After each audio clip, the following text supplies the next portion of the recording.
rolling up, Uber black Cadillac, high heel boots and a sexy body full of tats. Baby's bad, oh baby's hella bad. After her there ain't no coming back. Wanna take a run at that. I think she's feeling me, turn it up a few degrees. My imagination of her body gets the best of me.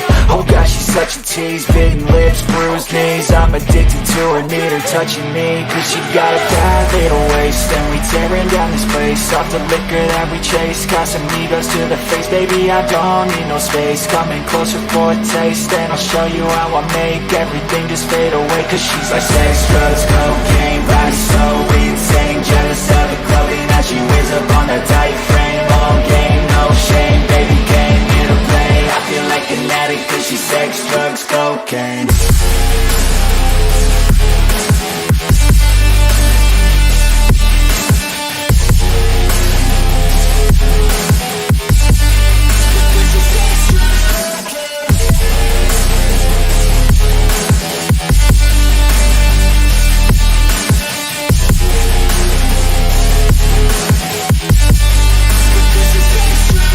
Got a fine little body and her mind's kinda naughty. They say that once you taste it, you cannot replace it. She could get you high, all the dopamine inside triggers fast once she's naked. Her body's a creation. They say the devil made her for his entertainment, but even he couldn't learn how to contain it. Her high heels make a damn good statement. There is no replacement, a body by Satan. She got a bad little waist, and we tearing down this place. Off the liquor that we chase, got some egos to the face. Baby, I don't need no space, coming closer for a taste. And I'll show you how I make everything just fade away. Cause she's like sex, drugs, cocaine, body so insane. Jealous of the clothing that she wears up on a tight frame. All game, no shame, baby came here to play. I feel like an addict cause she's sex, drugs, cocaine.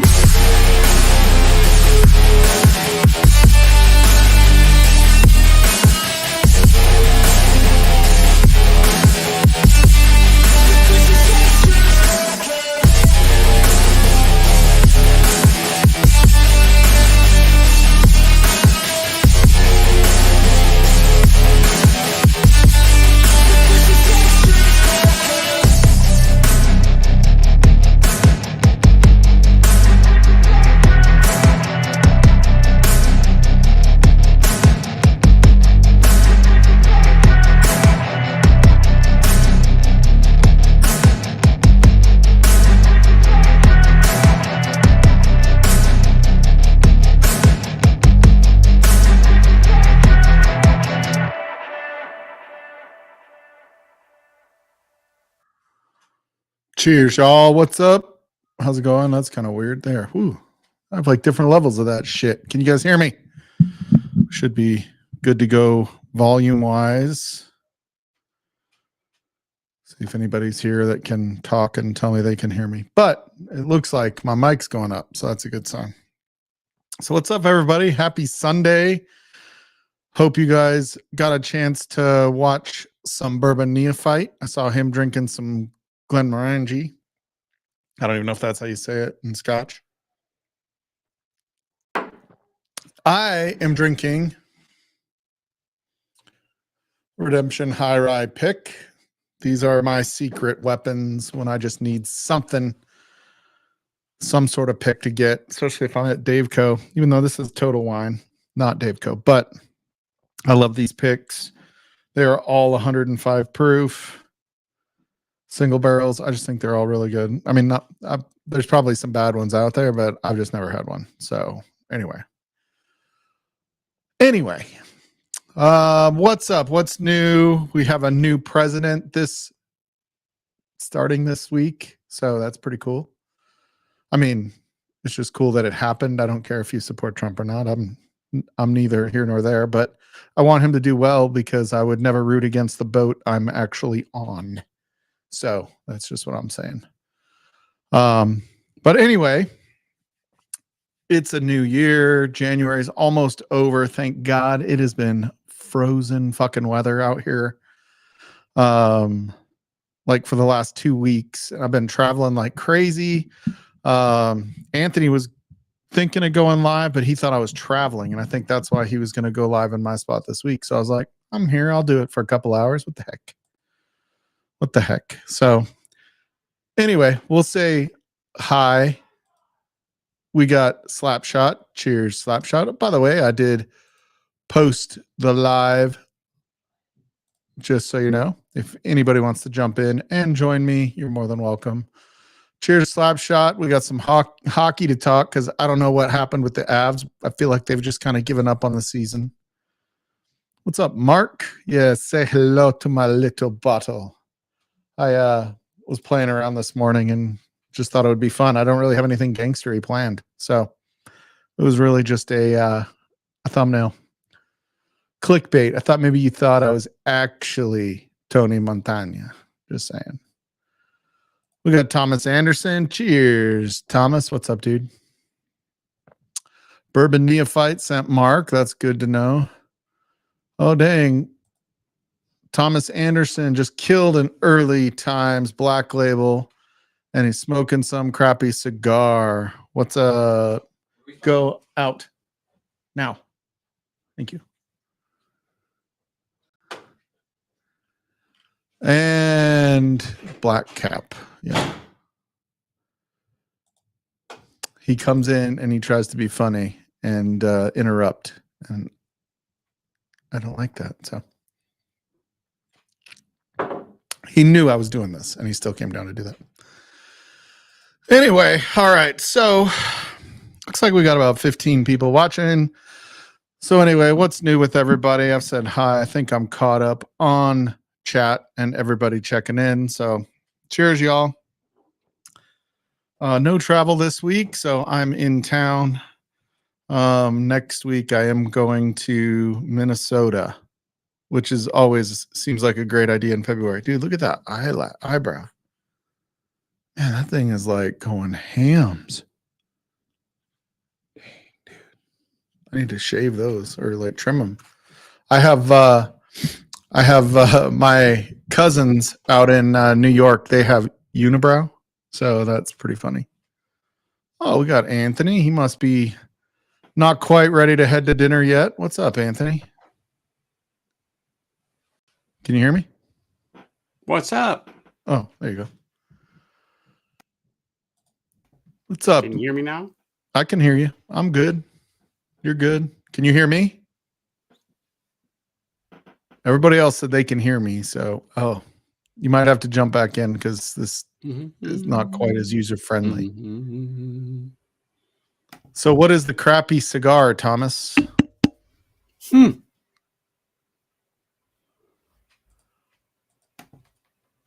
I hear you. I hear you. You no hear me.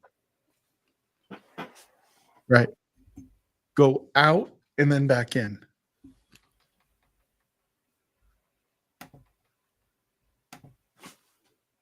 There we go. All right. Hey, yeah, we got this again. Nice.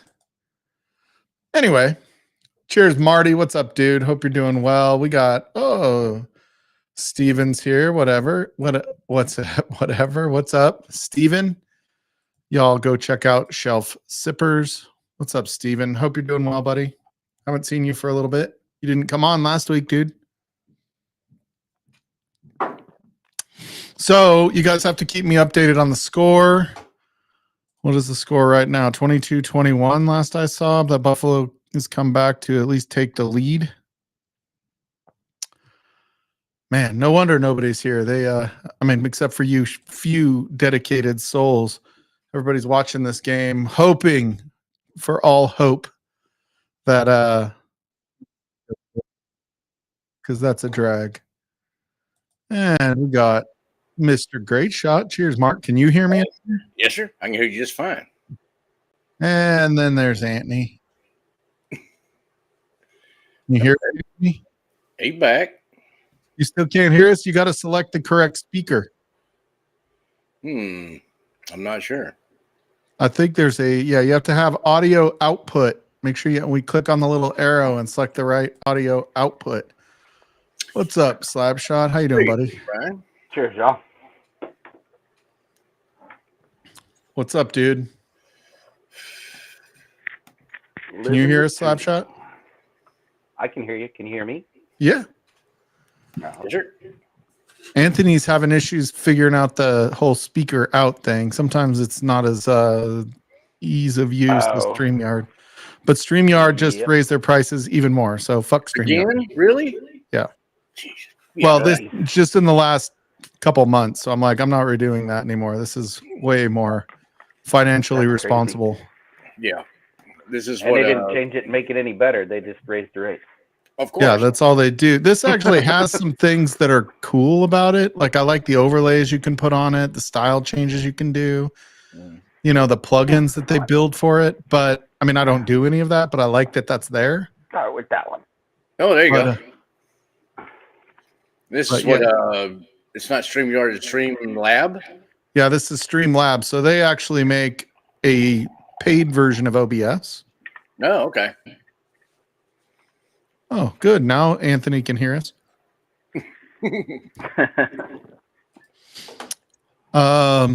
Yeah, so it was crazy weather in Texas, although I feel like everybody kind of inflated what the weather was like. Uh-oh, did I just crash here?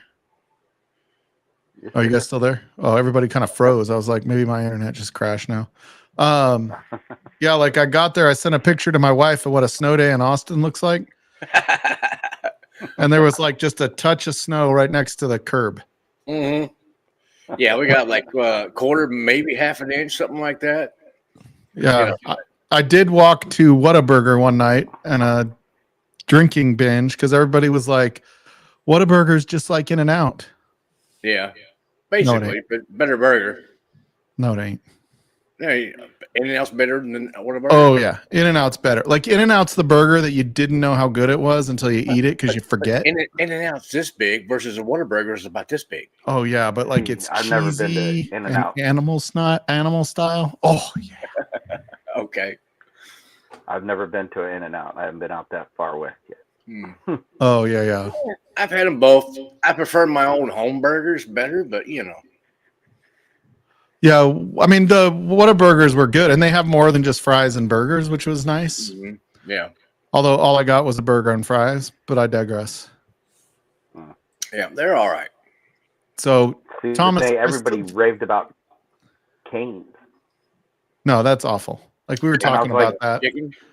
I was like, we got it here, and it was busy for like 2 months straight. And I went, and I'm like, oh my god, this is what everybody's talking about. Yeah, it's like chicken strips, dude, that you can find chicken Yeah. strips. You can make them in your oven better. Costco chicken strips are better than that. Yeah, they just, holy shit, somebody got on early. What's up, T-Rob? Hey, Rob. Hey, G-Rob. Good to see y'all. Cheers, Yeah, I got to buddy. get on early because I'm probably gonna have to get off early. So Yeah, I'm only gonna go 2 hours tonight. I've got take Frankie to an early morning doctor's appointment tomorrow, and then she's having her. We're gonna stay the night down in Denver. She's having a sinus lift surgery Tuesday, first thing early morning. So What, Hope that what's goes the well problem with for that? she's doing it because she's having the posts put in for the what's it called? I forget what they're called. The teeth that screw in. oh yeah, Sure. yeah, Oh. yeah. Oh, okay, I got you.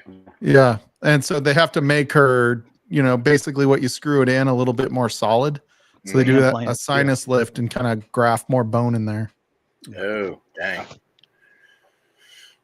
Rough. So, yeah, it was. I will say I do like the barbecue in Austin, man. I got to say that's one of the best places to go for if you like good barbecue.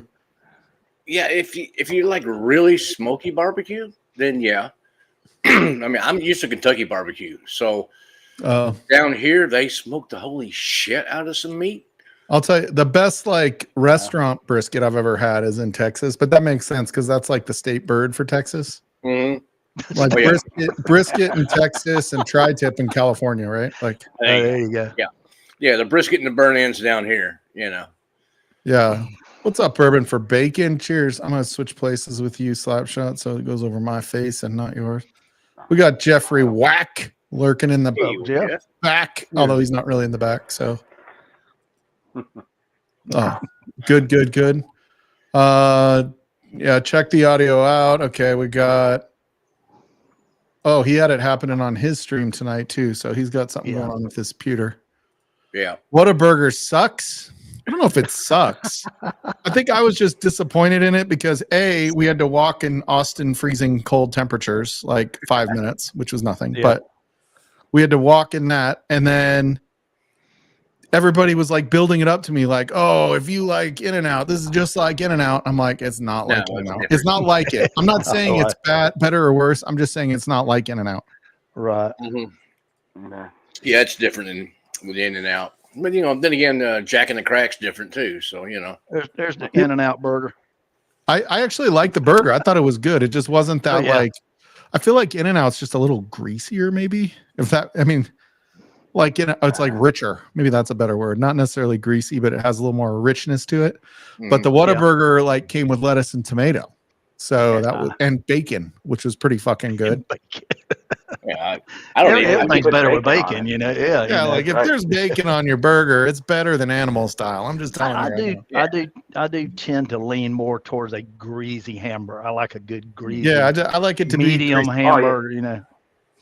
If you don't pick it up and the bun's not soaked, it ain't a good burger. Yeah, if it don't run down your arm. Yeah, exactly. You got to hold your arms out like that. Yeah. We used to go to this place back when I lived in Mississippi in high school. It was a little burger joint. They sold hamburgers. They had Lay's potato chips and Coke products, and that was it. That's all they sold at this restaurant. And the dude, he would grind the meat every morning, and he'd take a box of 80-20 Yeah. and a box of 50-50 and grind it all together. And man, and anytime you walk by that place, there was just a haze on the glass on the inside from that grease. Yeah. You know? Yeah, But, baby. man, they were so good. Man, Yeah. I kill myself eating those. In-N-Out is basic, but I'll say it's not that basic. For being basic, it's not as basic as you'd think, because like grilled onions, animal style, you can get it with the little peppers cut up on top. It's not on the menu, but you can ask for it. Mm. You know, the Like the food fries was are really basically fresh. cut- Yeah. Yeah, the fries are cut right into the basket, kind of like Five Guys fries are.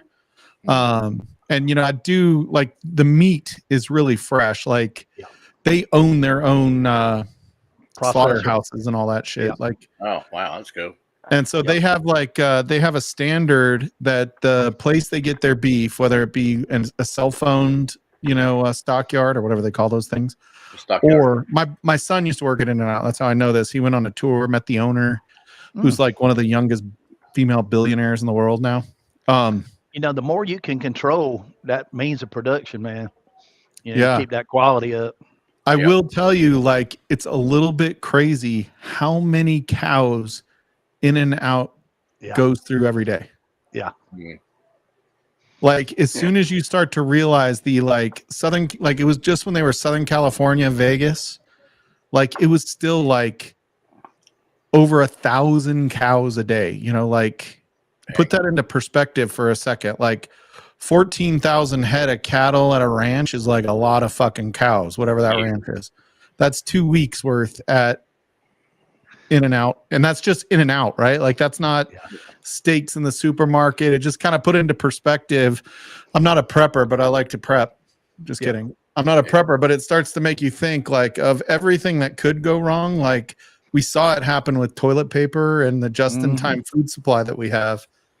Yeah. You know, like We had the big the freeze a little while back. It killed off thousands of head. Yeah. You know. Well, they just I mean- lost like 1 million chickens a month ago. Oh or yeah, so. You know, they had to. had a bird flu and all. They Yeah, got sick, and eggs then they are had to almost kill others. $5 a dozen. Man, it's crazy. Yeah.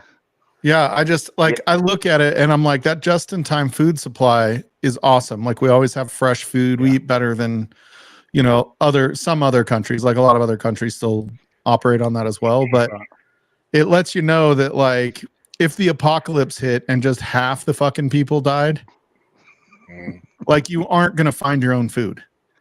No.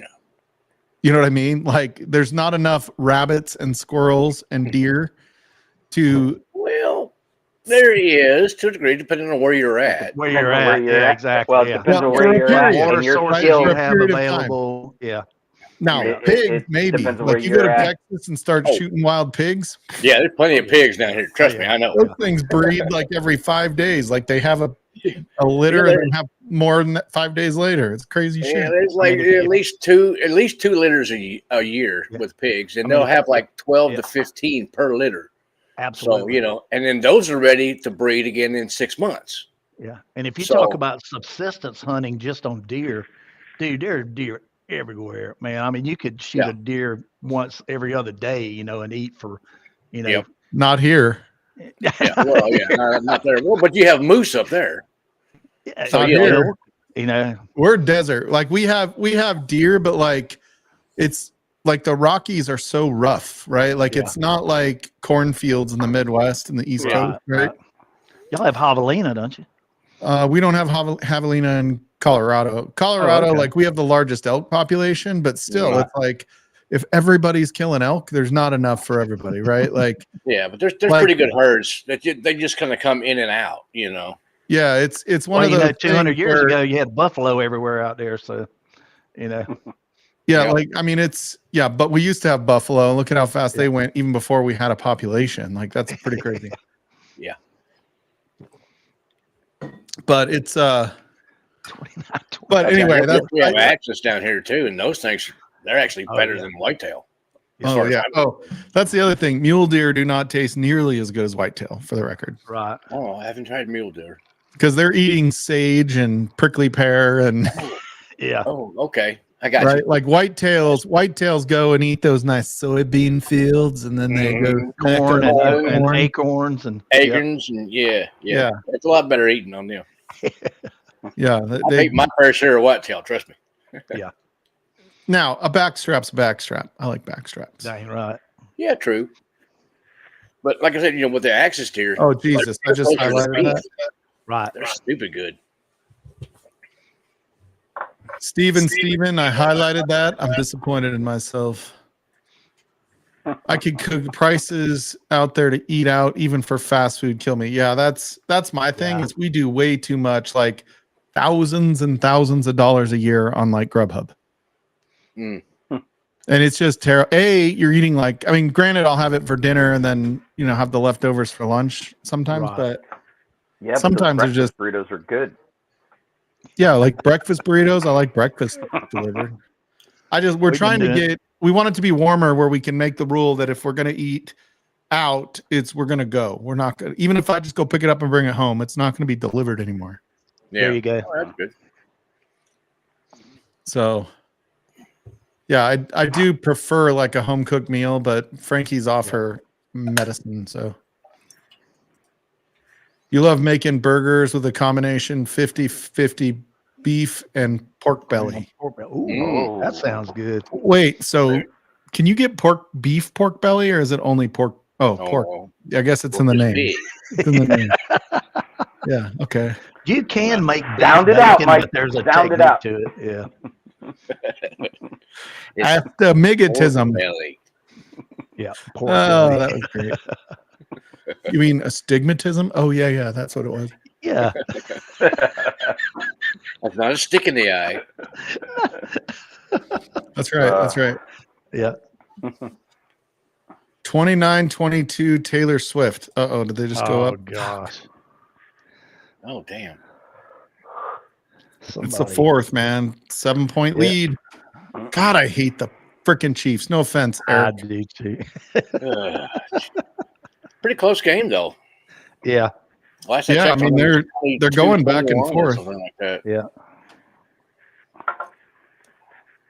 Yeah, I mean, Buffalo can keep scoring. It's just that was my fear the whole time, is can their defense slow the Chiefs down? Seems like the Chiefs are kind of getting healthy at the right time. Yeah. Let's see. What Wild, what does it say? Wild boar are mean as fuck. They could take a few rounds to the shoulder. Yeah, Oh, Yeah. absolutely. Mhm. yeah, for sure. dude. But have you ever watched those YouTube videos with like the dogs that go after the freaking wild pigs? Like they're Yeah. fucking mean. Oh, And then they'll like all of a sudden the dog will get filleted because the Mhm. pig finally That's gets a little bit of them. Yeah, you get the Peter's got them tusk, man, and they'll mess up something bad quick in a hurry. Yes, sir. Yeah, I'm Yeah. working on getting a Yeah. trap down here because I have some pigs on the land I'm taking care of right now, and I'm trying to get a trap. It's like a big ring. Yeah. That but part I've of the seen main those, stays yeah. up, and then you catch them on the video camera, and you hit a button, and then thunk, the whole thing just drops down, Mhm. and then you catch all of them at one time. Then you can just go there and basically cap them right there. Pull them out. Yeah. Yeah. Like Here's shooting fish in Joe. a barrel. Hope Yeah, you're doing well, Joe. And they need to be kind of thinned out down here, really bad. Oh, I mean, yeah. they're tearing up Yeah. my fields and everything else, So the small ones are good to eat. The big ones are not. Yeah. The big ones are, more for, feed the coyotes and other animals. So since small they're ones- such a pain, is there a constant open season on them? Oh yeah, there is no season. You can shoot them in the dark. You can use night vision scope, whatever you want. Whatever means you deem necessary to take it away. Exactly. They want them gone. I mean, because there's no, they're just invasive as all get out. They're messing stuff up around here. Yeah. A lot of the landowners around here, they'll let you go out and shoot them at night. Heck, people around here will pay you to come kill the hogs. Oh yeah. They'll fly around in a helicopter and shoot hogs. That's right. Or they'll let them deer hunt, and they'll say, "Hey, if you see any hogs, just blast them." Exactly. Yeah, don't worry about picking it up. If it's a small one, you can take it home with you. If it's a big Absolutely, one, yeah. leave them there. We'll take care of it. Don't worry That's about right. Well, Yeah. most of the time, them big ones got worms and all too. So it. Well, yeah, but the thing with the big ones, if they're big enough got and that. you walk up on them, they smell. That's what the meat tastes like. meats taste like, yeah, The meat's nasty. absolutely. You don't want to eat it. It's just nasty. No, that's nasty. Dude, these are like I cannot get over these for like $35. You get this Oh, freaking 5-year-old Oh, yeah. MGP. Yep, they're I just- delicious. Oh well, I just have to go with something kind of like that. I'm sorry, they were not boneless, dude. We'll go a little rye with you. Yeah, I I'm got gonna him. go with the 9 version. I got Logan wings for dinner tonight, but I got him bone in instead of boneless, and I was like, shit. That's the one thing he asked for. No Bone is bone. better. Come on. More flavor in the bone-in wings. Yeah, I think you're a little behind. It's actually 3rd and goal now, Marty. Yep. According to the whatever it's called, Gamecast. Oh man, come on! They got a score here. I'm not watching it, but I'm looking at the Gamecast. Yeah. So.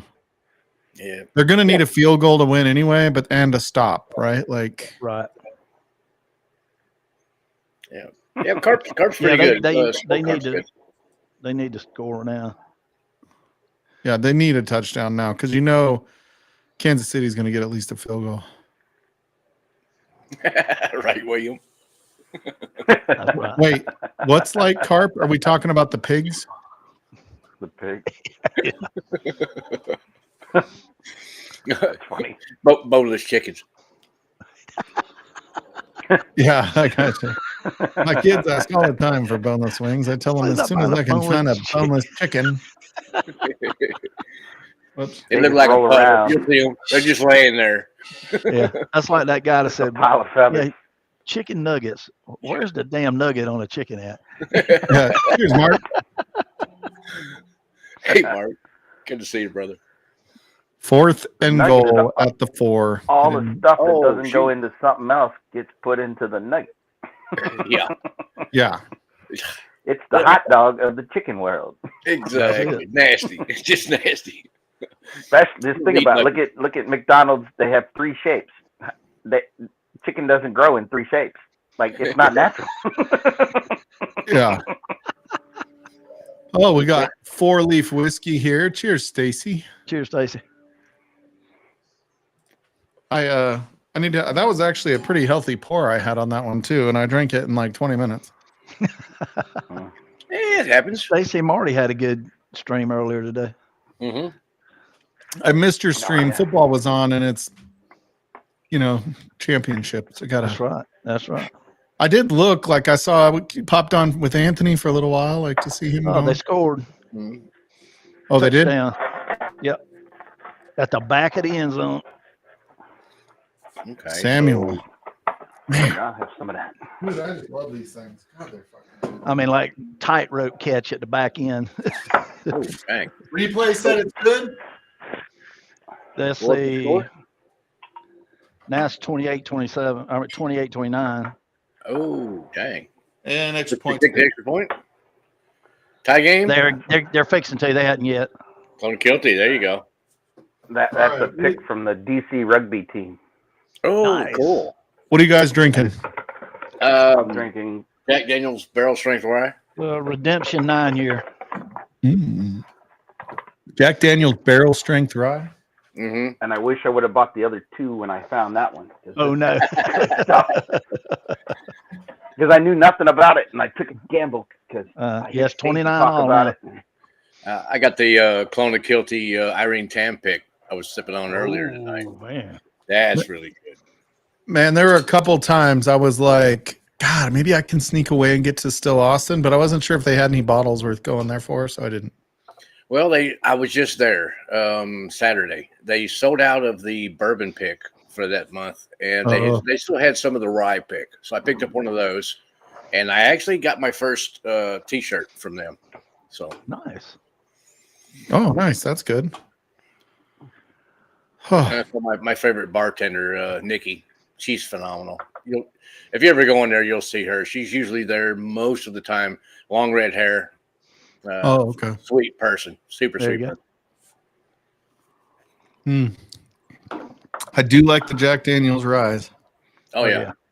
The barrel strength rye is fantastic. The regular barrel strength bourbons, I'm not so much on, but that's just me, personal palate.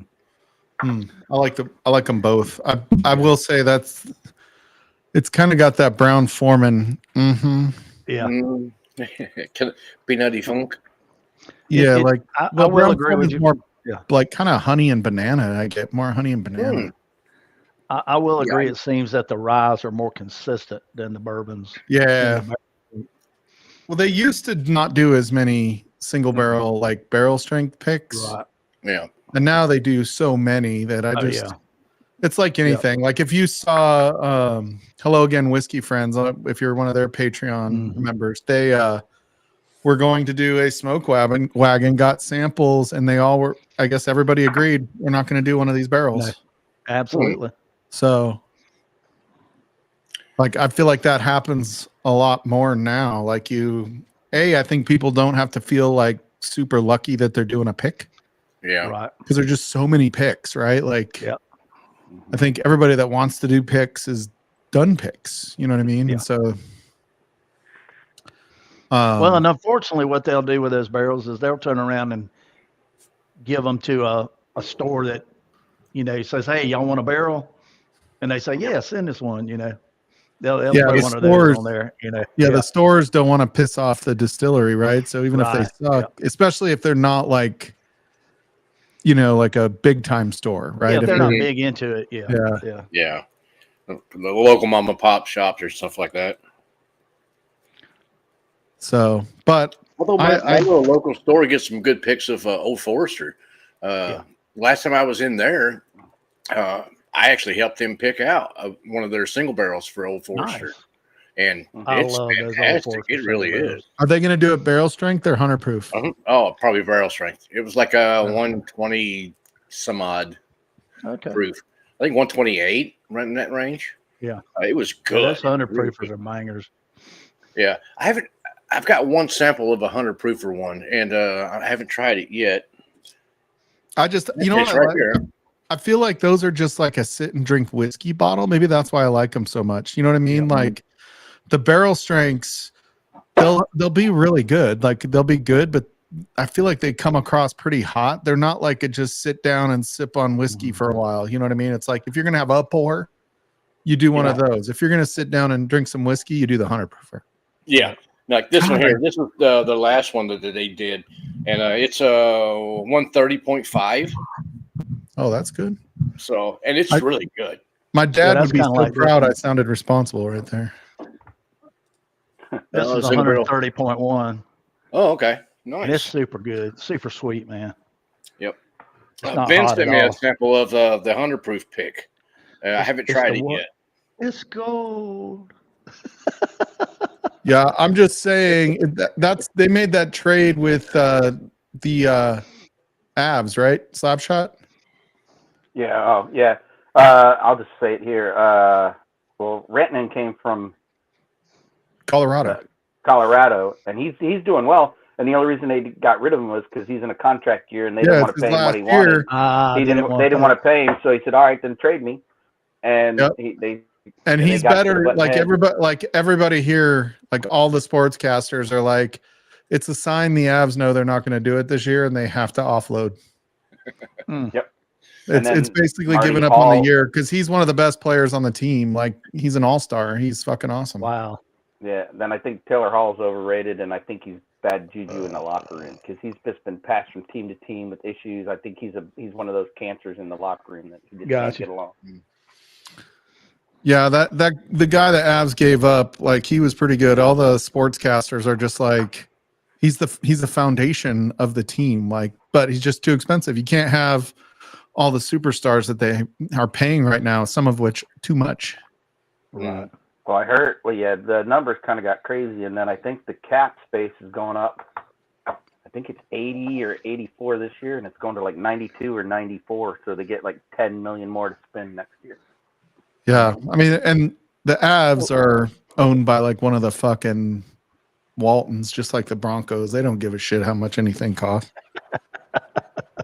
Well, yeah, but it's not like baseball where you can't just you have a cap limit for the. Oh yeah, Yeah, it's a yeah, hard yeah. cap. That's all It's you not can like get. it's not like Yeah. baseball and basketball where Well, you just unless pay you're a the luxury Vegas tax. Knights where you Yeah. put people in injured reserve until the end of the season because during the playoffs the cap doesn't count. So you injured reserve people and then bring them back. I've never had a Green River. I've seen like the basic Green Rivers here, but I've not seen any like special Green River here. The Yeah, barrel strength. No, I don't even think it was barrel strength. I think it was just like the yeah, we just have the regular old bourbon that I've seen here. I Yeah. got the regular bourbon, the bought it. barrel strength, and the weeded. I really like the weeded one. That one's good. See? Yeah. I like the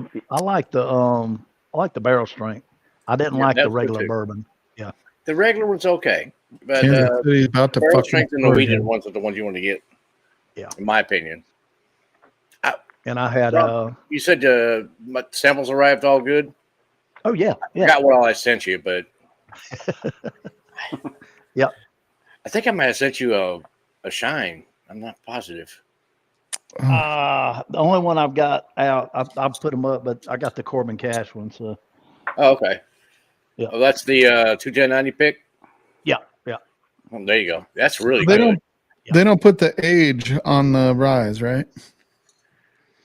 Mm, I don't know. can't All I'm reach mine. seeing is Now, the bottling date. let's I don't see. see the age statement. Bottling anymore. date. Nope, no age. Yeah, just the date it was bottled, right? Just the bottling date is all, and then barrel number. The full proof.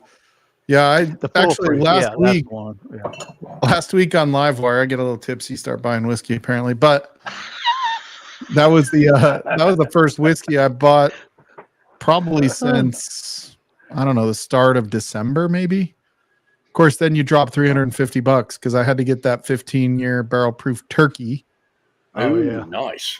and then the Pigsley bottle. Yeah. Mm. And then Shane is like, you know, didn't you like this other one too? And I was like, motherfucker, I got a budget. I took a pay cut coming from my new company. Old Louisville. Yeah, the I Louisville. agree, Yeah. bacon for bourbon. Yeah, I mean, they play like it seems like hockey season is like, I mean, with playoffs and Stanley Cup is like 10 months long. September to June. Yeah, Yeah. it's crazy. Well, Pretty end of much, yeah. September. Yeah. And they play 82 games for the regular season. 32-29 Chiefs. You play back-to-back nights Oh, some nights. And 3.5 minutes to go. Oh, they kicked a field goal. Yep. Kick the field goal.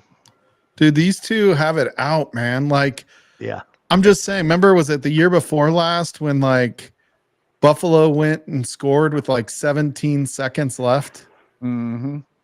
and Mahomes got into field goal range and Yeah. won the fucking game? Yeah. Yeah.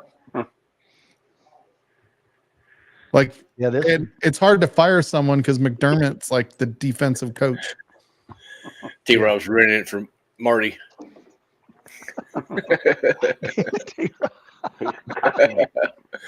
Hey, I'm not a Chiefs fan either, so I know. The problem is I need to root for the Chiefs and then they'll suck.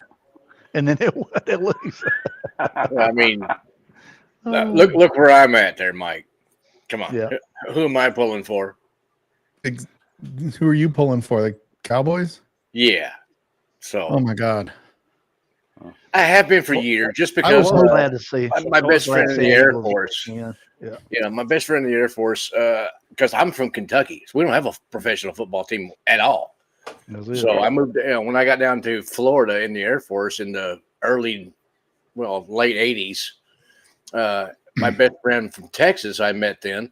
He's from Texas. He's like, well, hell, if you don't have a team, just pull for mine. Pull for the Cowboys. I'm like, all right. Yeah. So I've been pulling for the Cowboys since the late 80s. Yeah. And they have let me down consistently since. Yeah, since the 80s. Like the 80s, them in San Francisco were like the team of the 80s. Oh yeah, they were rocking, man. Yeah. You And know, then the 90s hit, and all of a sudden the Cowboys, like the Jerry Jones effect kicked in. oh God, yeah, Mhm. yeah. It's, No, I didn't. oh, they're doing good. Shoot yourself in the foot. In Yeah. fairness, like when they did so well, it was Jimmy Johnson who won national championship twice at Miami. So he was a good coach. Yeah.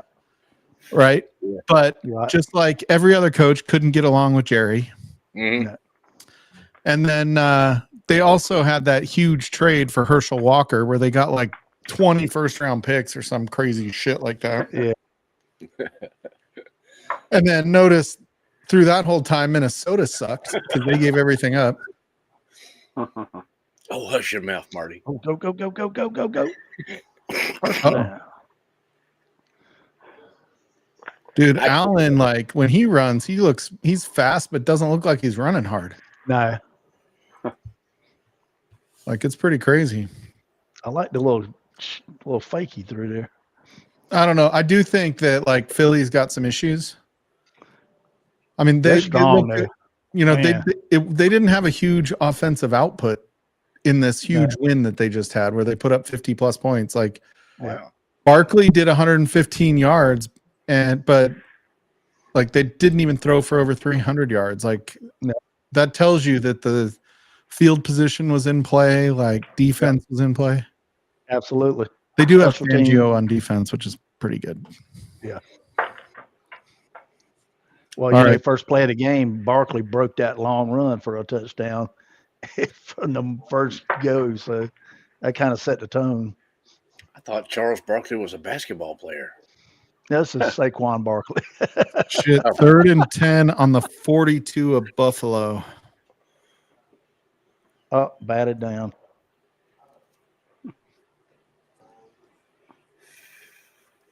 Yep, so it's 4th down now, T-Rob, or is it 3rd down still? No, it's 3rd down. Yeah. I'm sorry, I'm not a big sports guy, so I really don't keep up with much of it. Oh man, This is about the only time of year I watch NFL is the playoffs. yeah, I playoffs are usually pretty don't fun. watch much during the year. I'm watching Yeah. college during the I don't year. watch. I watched more football today because I turned over for about 10 minutes and they kicked off and I didn't know what the hell was going on because they lined up totally different than what I fucking remember. And I'm like, I guess they changed the rules. You And didn't then I know was about like, the new kickoff rule? no, Yeah. no, Yeah, because that's I don't weird, follow man. it. And I looked at it, I'm like, they're still kicking in the end zone. Why don't you just start on the 20? Like you score the other team, you start on the 20 or Yeah. start kicking it Yeah. from your own fucking end zone because Yeah, Yeah, it doesn't these work. new rules are all jacked up and stuff. yeah, they are. Yeah, who are the chefs? I like that commercial. Chefs. The chefs, not chefs. Chefs. The chefs. The chefs. The Bears just missed the play. Oh, playoffs. Yeah, Playoffs, just yeah, barely missed the playoffs. Tommy's so sad. 4th and 15 5 win? on the Buffalo 47. 2-minute warning. They got to go for it, dude. They got to. Yeah, They can't fucking stop Mahomes. They need a touchdown. They can't let this even go into overtime. Those Jack Daniel Ryes are fucking good. yeah. I'm not much of a Jack Daniels guy, but the barrel proof rise, that's where it's at. At least for me. mean, granted, nowadays I'm more of a Scotch guy, but I do have plenty of rye and bourbon. I am gonna do. Go with Scotch, Mike. I'll join you. Do a which? Go with Scotch. A Scotch. All right. Yeah. How about? Oh, that was Powers Irish. There you go. Man, nice. That's a Black Label. I don't have that one. That I got that from JAC. Jake came in a nice, pretty box. Oh, cool. I have Three Swallow and the was it James Lane? James Lane. John's Lane. Mhm.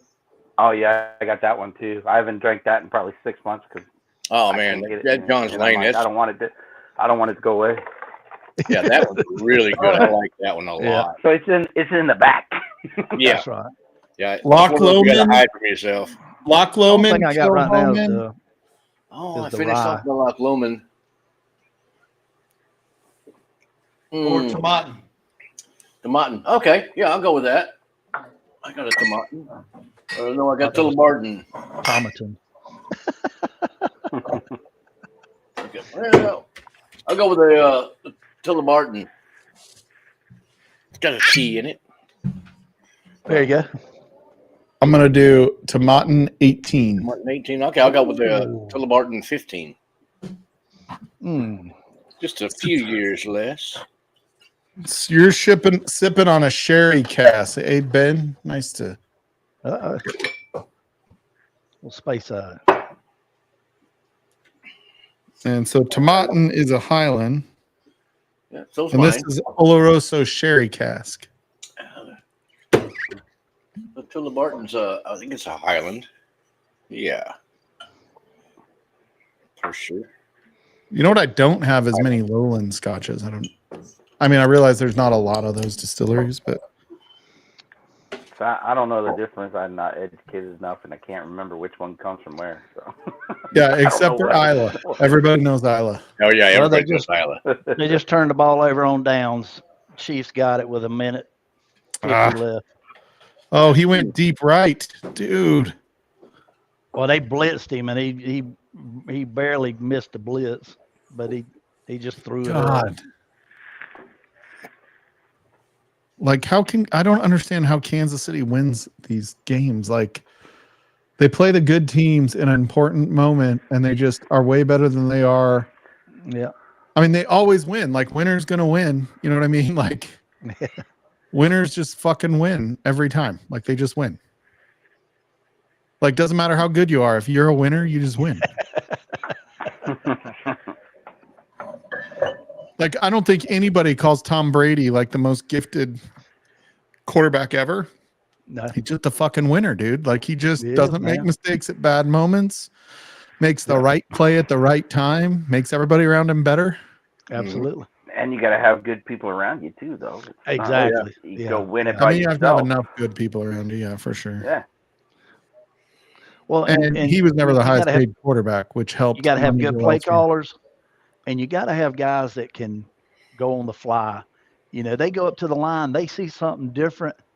They need to immediately, know Mhm. what, hey, when I see this, we need to be doing this, instead of what the play called Yep. initially. So, Oh, that's so good. Dang. Oh yeah, the Tomatin 18 is one of my favorites. there you go. I Yeah, got that 2 years ago, 2.5 years ago. Yeah, that Tullamartin's not bad at all. It's fairly older, 15, versus the 18. So it's very, all the rough edges have been smoothed off of it. Yeah, So so I've been married 20 years now. I got this for my 18th anniversary, so that I had a pour. So that tells you how 18, there you fast go. I've been sucking it back. Nice. My anniversary, my 21st anniversary, is February 10th this year. Oh, man. Hmm. Right around the corner. Yeah, so that weekend before, that's on like a Wednesday. The weekend before, we're going to Cripple Creek, Colorado for the weekend. So that should be pretty fun. Phone crew. Oh, there you go. They have we're going to the casino hotel. They've got like a casino, and Nice. Yeah. we're going to this ice sculpture thing where they do ice sculpture museum. It's kind of cool. Let's see. Pretty sure I could do ice sculptures if I knew how to sculpt. Dude, You have a chainsaw. that's funny. Like hand carving stuff, like the little like animals and stuff. I always wanted to, but it's like I'm no artist, and I'm like my stupid luck. I'm gonna cut a thumb off. I'm gonna slip and stuff. Well, I was getting ready to say, carving ice, you got to have a super sharp pair of chisels to cut. Oh ice, yeah. Yeah, but Brian, you are an artist. I mean, the stuff you do Absolutely. with wood and bowls and things like that. Same thing as Mike. Mike's an Well, artist. no, thank you. Yeah, He works with Thank wood you. and stuff too. So yeah, but not every artist can do. Everything. No, I mean, yeah, no, I have my carving- I found my skill there, and Yeah. and there's but, different like levels to artistry, and as far as what Correct. you're making and things like that. So yeah, like I can't build a wooden box that would be straight, but I can make a fucking round bowl look pretty. There you go. There you go. It's the geometry of it. It's the geometry. No, it's also like what you're like everybody thinks you just start turning, right? Like there's a lot more for those that are gifted at turning or woodworking. Like, somebody that like I can go make a box, right? I don't care about the grain of the wood. I don't care about, an attention to detail, if you will.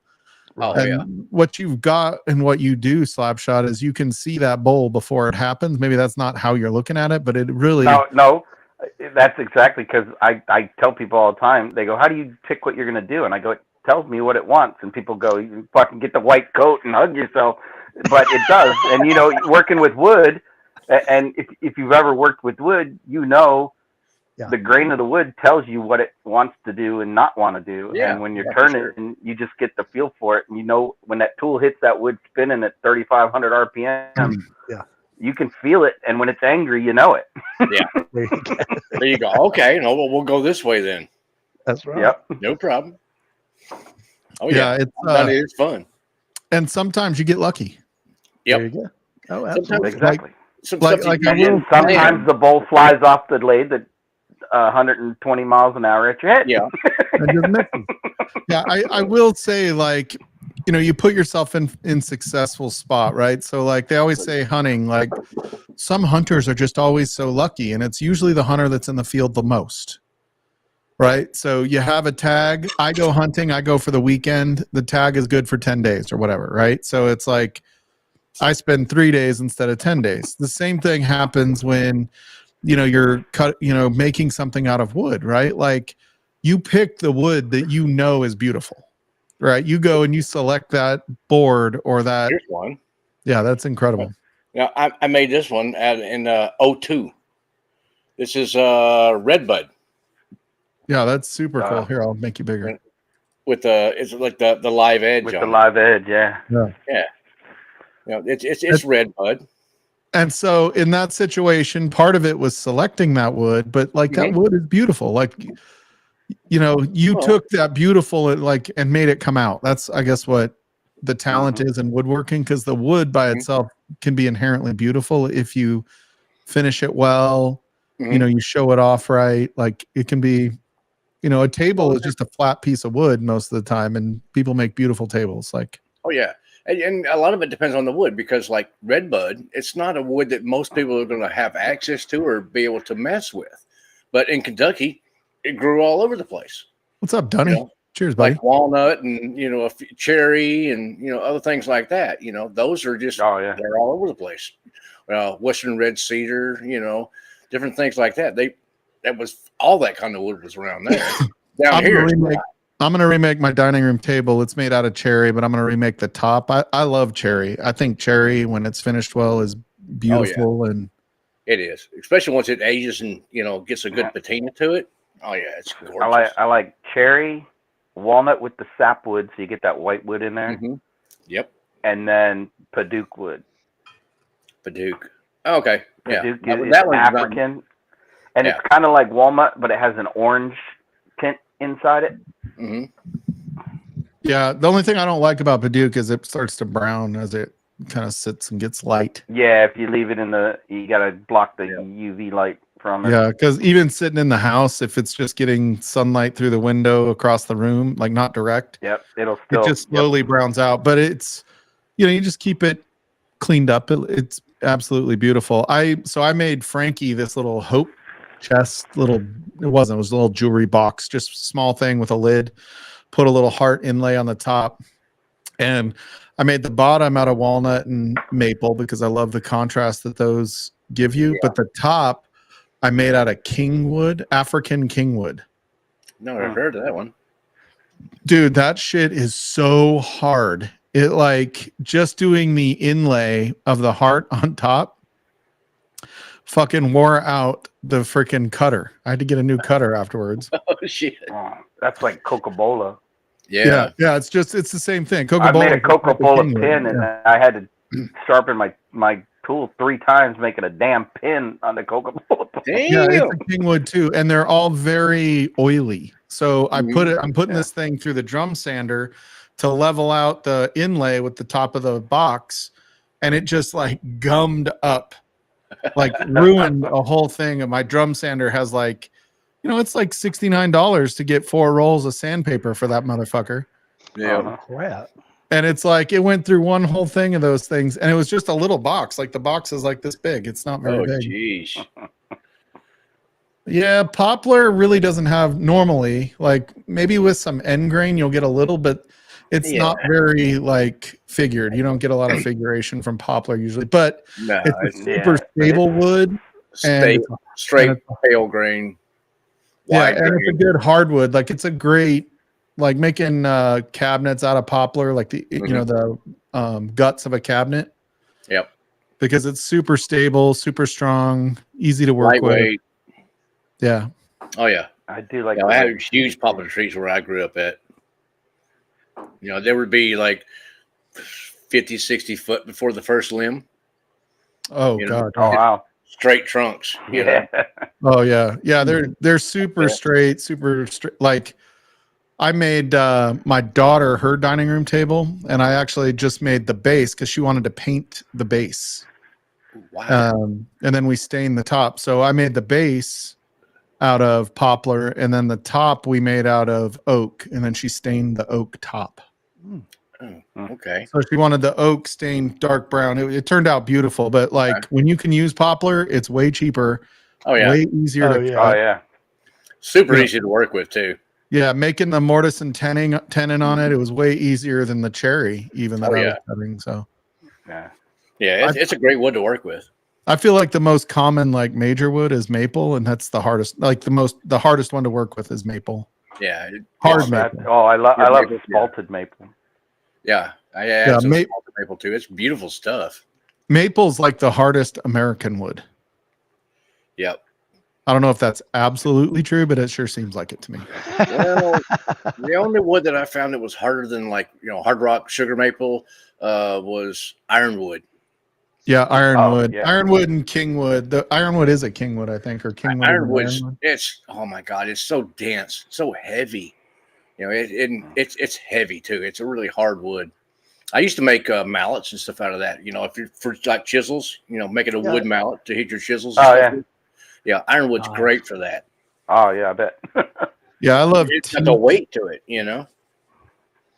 Yeah, teak is heavy as shit too and dense. Yeah, I'll tell you, Ebony. I Same sort of thing. actually, it's not as available anymore, but it's not as expensive as it used to be either, because it's not in demand like walnut is mahogany. Yeah. Oh, yeah. Yeah.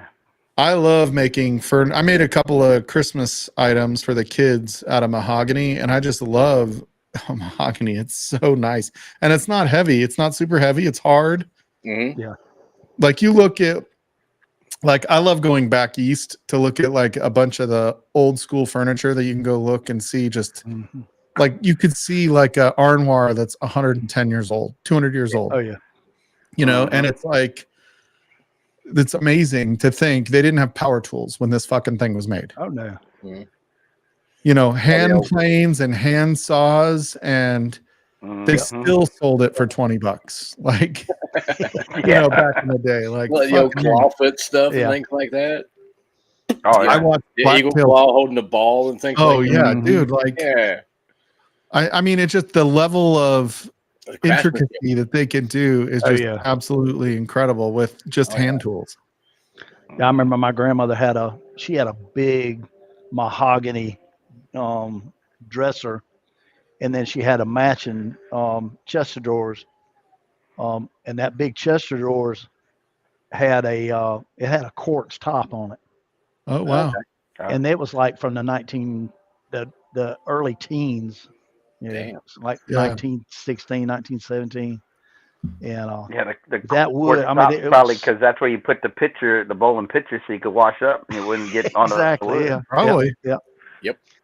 And but that wood, I remember as a kid seeing that wood was so dark, you know, and it was Yeah. just you couldn't see a lot of the grain in it. But I just remember, and we had to move that dresser one time, and that thing was a heavy. Boy. Yeah. That So thing was heavy. mahogany, like you probably It ain't no IKEA dresser.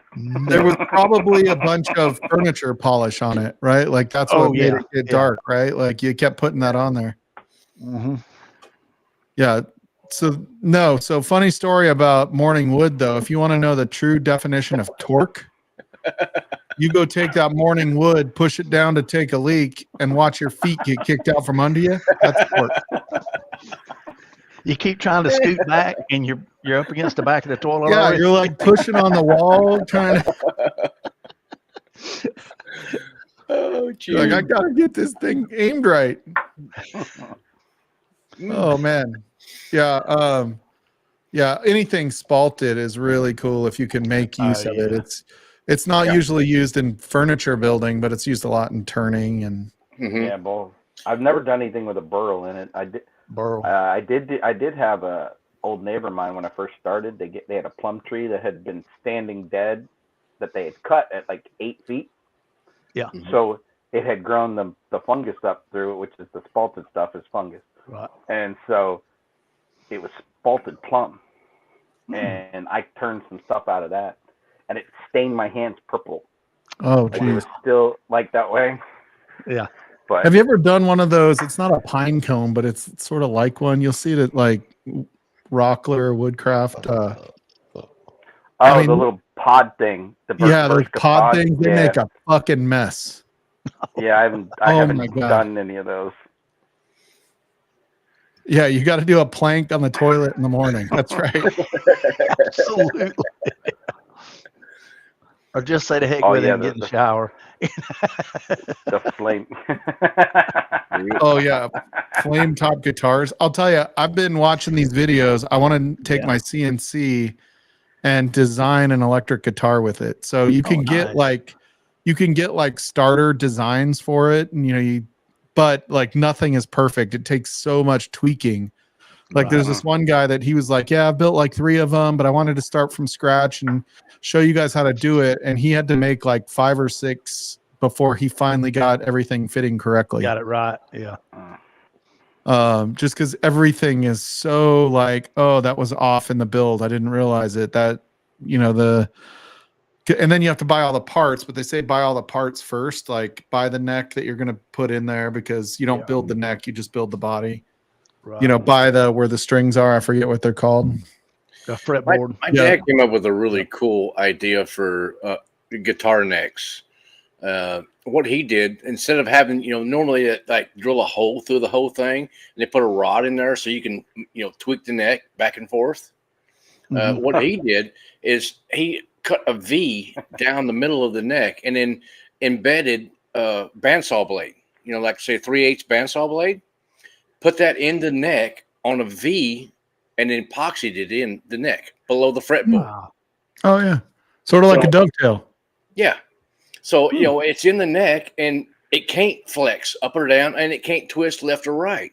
Yeah, It's there. It's because that's the freaking thing. Is flat, period.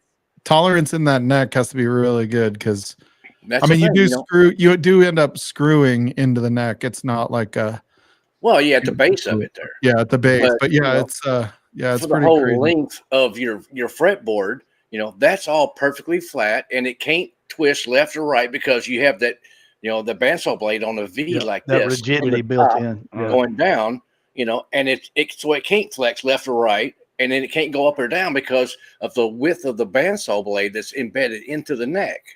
Yeah. And it worked out great. It really did. But I've never heard of anybody else doing it besides my dad. Yeah.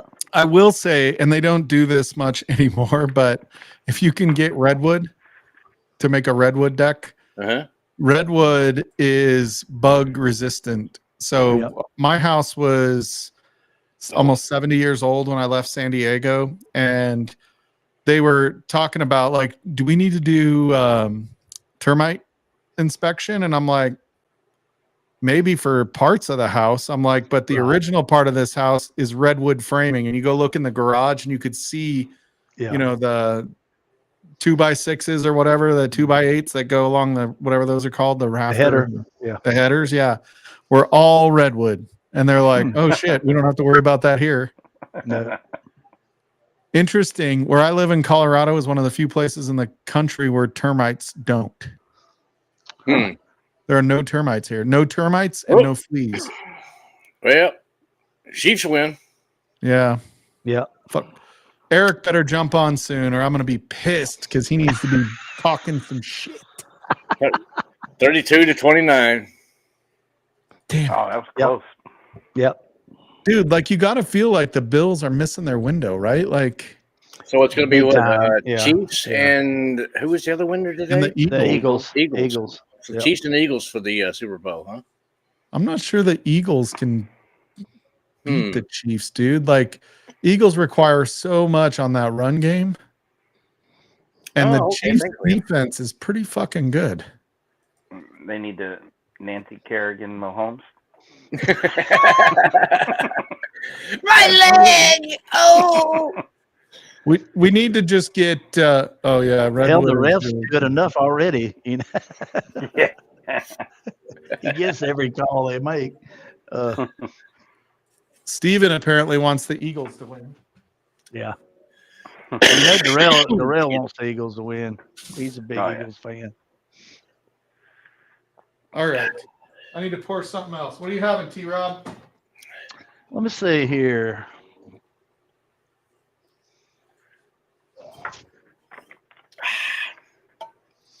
T-Rob, I said you have that Taninger? Yeah, it's somewhere down here. Okay. I tried just a little bit of it. It's different. It's good. Yeah, yeah. Huh. All right. Well, Pick us up before there. You don't have that James E. Pepper, do you? No, I don't. I'm going to do some You got a tumbling dice? I do. yes. All right, let's do a tumbling dice. All right, then.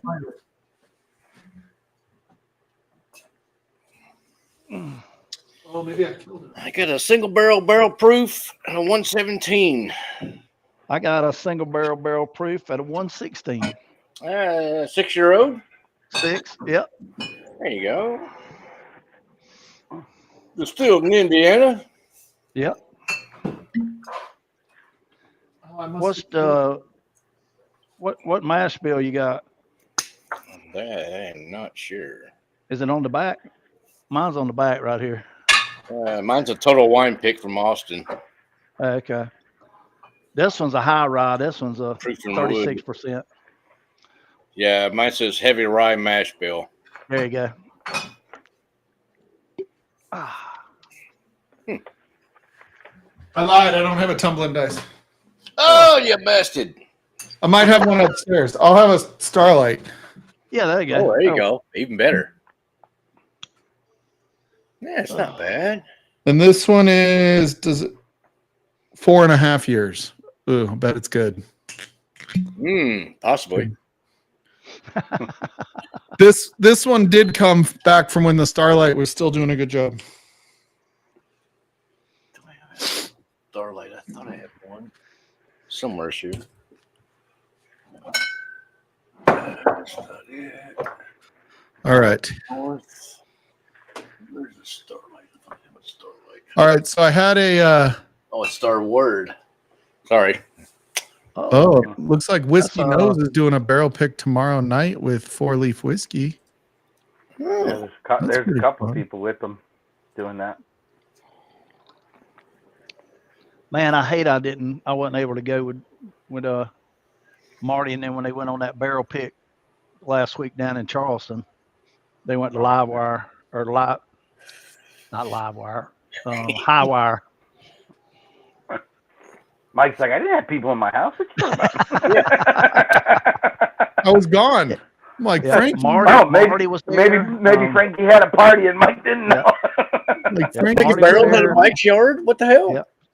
Phil and Julie from the Bourbon Van were there. Eric Gunderson was there. Hey, Ed. What's up, Ed?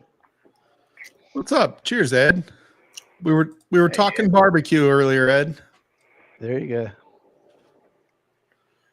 Oh, Yeah, me and Ed get together sometime, smoke some cigars, and cook some meat.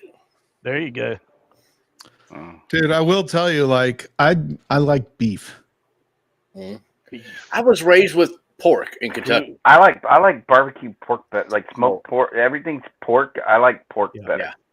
Yeah, Oh my god, I I love do like a I like a brisket. good brisket, but Oh, I I like a love lot of tri-tip. pork. Oh my god, you get a Santa Maria marinated tri-tip. Yeah. Fuck, that's good shit. yeah. But I like ribs and I like pork butt and I like, god damn, Dang right. I like meat. I mean, Yeah, I just like meat. and some homemade sausage. There you know? go. Oh yeah. Oh, I've got a homemade sausage for you, T-Rob. No, it's summer sausage. You make it with venison. It's Yeah, pretty good. right. I don't know where your Nice. guys' mind went. It's a breakfast sausage, so it's only this big. Yeah. Don't worry, it's been trimmed. Okay. Well, hopefully, you know, anyway, Christine or Amy Bohm aren't here to listen to our greatness. That's right. That's right. Oh, Alberta beef. That must be like Oh man. that must be Is that like the corn-fed giant beef down here in the I don't Midwest. know, Ed. Maybe I need some of your beef ribs because I like Okay. pork ribs over beef. Oh Ribs. yeah, burn ends are legit. well, beef Yeah, we ribs went are to this, legit, seriously. We went to this I mean, I place love it last pork weekend. ribs. They were it's just south of Charlotte. It's called the Smoke Pit, and had the pulled pork and the sausage, collards, Mhm. There you baked go. beans, macaroni and cheese, Oh, and the man. Some coleslaw. and that cornbread with the honey on it. Oh my gosh, that stuff is Yeah. Hey, Change. real cornbread, you have to put something on it. yeah. Real cornbread falls apart when you pick it up. Yeah, If Dude, it's my sweet grandma- and it don't fall apart, it's called cake. cake. Yeah, remember the Boston Market cornbread though? That was pretty good cake. shit. That was Yeah. It was That good was though. not cornbread. That No, was my real. grandma. That was- So my grandma was like one of the best cooks I've ever known. Like she would make. I mean, so her. Granted, they cooked with like fucking Crisco and lard and shit like Absolutely, that. So lard, it made yeah. it so good. That's But- why it was good. yeah, but like my great grandma, you know, was in Arkansas and she could make like homemade chicken and dumplings that would like, yes. but my, I forgot where I was going with this. Oh, my grandma was making, what were we just talking about? Cornbread. Food. Cornbread. Oh, cornbread. Dude, and I would show up, my grandpa's like eating cornbread and there's like, he takes his glass of milk and pours it on the cornbread. Yeah. 'Cause, man, that shit is dry when it's real cornbread. It is not sweet. Mhm. And it is dry. It's You like, got to soak it down with some butter or something. yeah, And you it's- got to or put gra- butter on gravy. that shit. My grandpa would pour milk on it to make it almost like he'd call it his dessert. Like a Yep. mush. No, Yeah. that dry cornbread with bacon, fat, butter. There you go. Mhm. Yeah, Giselle's, you're not wrong. Yeah. Yep. Oh yeah, like Oh, yeah. dude, cornbread. Like Yeah. I'm like coming back to cast iron again. Like Oh yeah. Oh, I love can my tell cast you, iron pot. My like pan. for Christmas we did fillets and king crab, and so the fillets I did in a cast iron skillet. And you know, I put like rosemary in there, butter There and you go. garlic, Yep. melted it all. Then I put Little and basil. seared the top, and then I just kept spooning it in the cast Yep. iron. Yep. Mhm. Heck yeah. Donna did that tonight. We had some ribeyes earlier and they were delicious. Oh yeah, cast iron is like where it's at. And with gas cast iron, it takes Yep. a little minute for it to get hot. I've got like a Dutch oven Hmm. that I make chili in. I never put it in the oven. It's just Jonathan. but I make the chili in the cast iron thing. You don't use soap to clean it. Oh, never. No. No. Yeah, you don't use soap, but like No. it is so seasoned, like nothing sticks to it. It's just been There you used go. so long. That's right. Yep. Yeah, if it does, some kosher salt. Donna's the Scrub it. skillet that That Donna's water got. and It was salt. her dad's The salt. skillet. It's actually they had the handle welded back on it where it broke years ago. Oh yeah. Damn, And, yeah. But that thing's got to be 60, 70 years old at least. Well, I'll tell you, like that was the hard part about the new cast iron skillet I got. It was like I wanted to start using the cast iron skillet, and I'm like, fuck, man, it took forever to break that bitch in. Yeah. Seasoned, yep. It takes forever. Yeah, it takes a few years. Like sometimes I go to antique stores and see them. I'm like, oh, I should get that because damn well it's seasoned so well. It is Well, a some of cast them, iron Dutch Yeah, oven. And then well. my wife goes and gets the fucking La Crusette Dutch oven, Hmm. that has like the ceramic lining in it. And I'm like, Yeah. dude, Yeah, one of those. Yeah. I don't like knowing that chili leaves that color behind. Yeah, it's no. The You know what I mean? Like, ceramic coating it's okay, but it's not your normal Yeah. cat. yeah, it like never goes back to white like it was when you first bought it. No, And it's so like I'm when like, you I'm put glad spaghetti in cast a iron's Dutch- black. It's like after you put spaghetti in your little plastic Tupperware dish. And you It's Tupperware never dish. clear again. Never get It's it never clear clear. Yeah, never clear again. It's impregnated. Yeah. Dude, so I got, how when you order like Grubhub or Uber Eats, they have those little black, it can be round if you're Yeah. getting soup, or they can be square. Yep. I got those on Amazon. They're good for about 2. So you can like put leftovers in it once, wash it, and then put it back in. They start to crack through. Yeah. But you get like 100 of them for like $35. Yep. Oh. Great for fucking leftovers. Yeah, like and it's like if you Take you it home throw with them you. away. Yeah, it's like $1 each is what they or like 30 cents each is what they end up being. So if you lose one, you give it to your cousin that came over for dinner. Yep. That's Oh, great for that kind of stuff. Yeah, People come over and you cook up a whole bunch of food and you're like Thanksgiving dinner or whatever. Hey, y'all make a plate of this, throw it off in this here, and take it home with you. That's it. This Great for that Starlight. kind of stuff. Oh man, I haven't had a freaking cognac finish in a while. I I have like very few cognac finish stuff. I've only got one right now. And that was at Friday at Fred's pick. Yep. I had one bottle left of it. Ooh, I'm gonna try. I'm gonna compare this to Old Elk. I need got to try that one, cognac because I T-Rob, like and the then I cognac have, finishes, but I've never drank cognac by itself. Yeah, No, I've I never haven't had either. it by itself. But I like I have, it, so I need to try that. I have that same bottle for T-Rob, and then I have a Still Austin that's finished in cognac. Cognac. It's I'm gonna like do the a Armagnac warm, finish. I don't feel like digging for the cognac.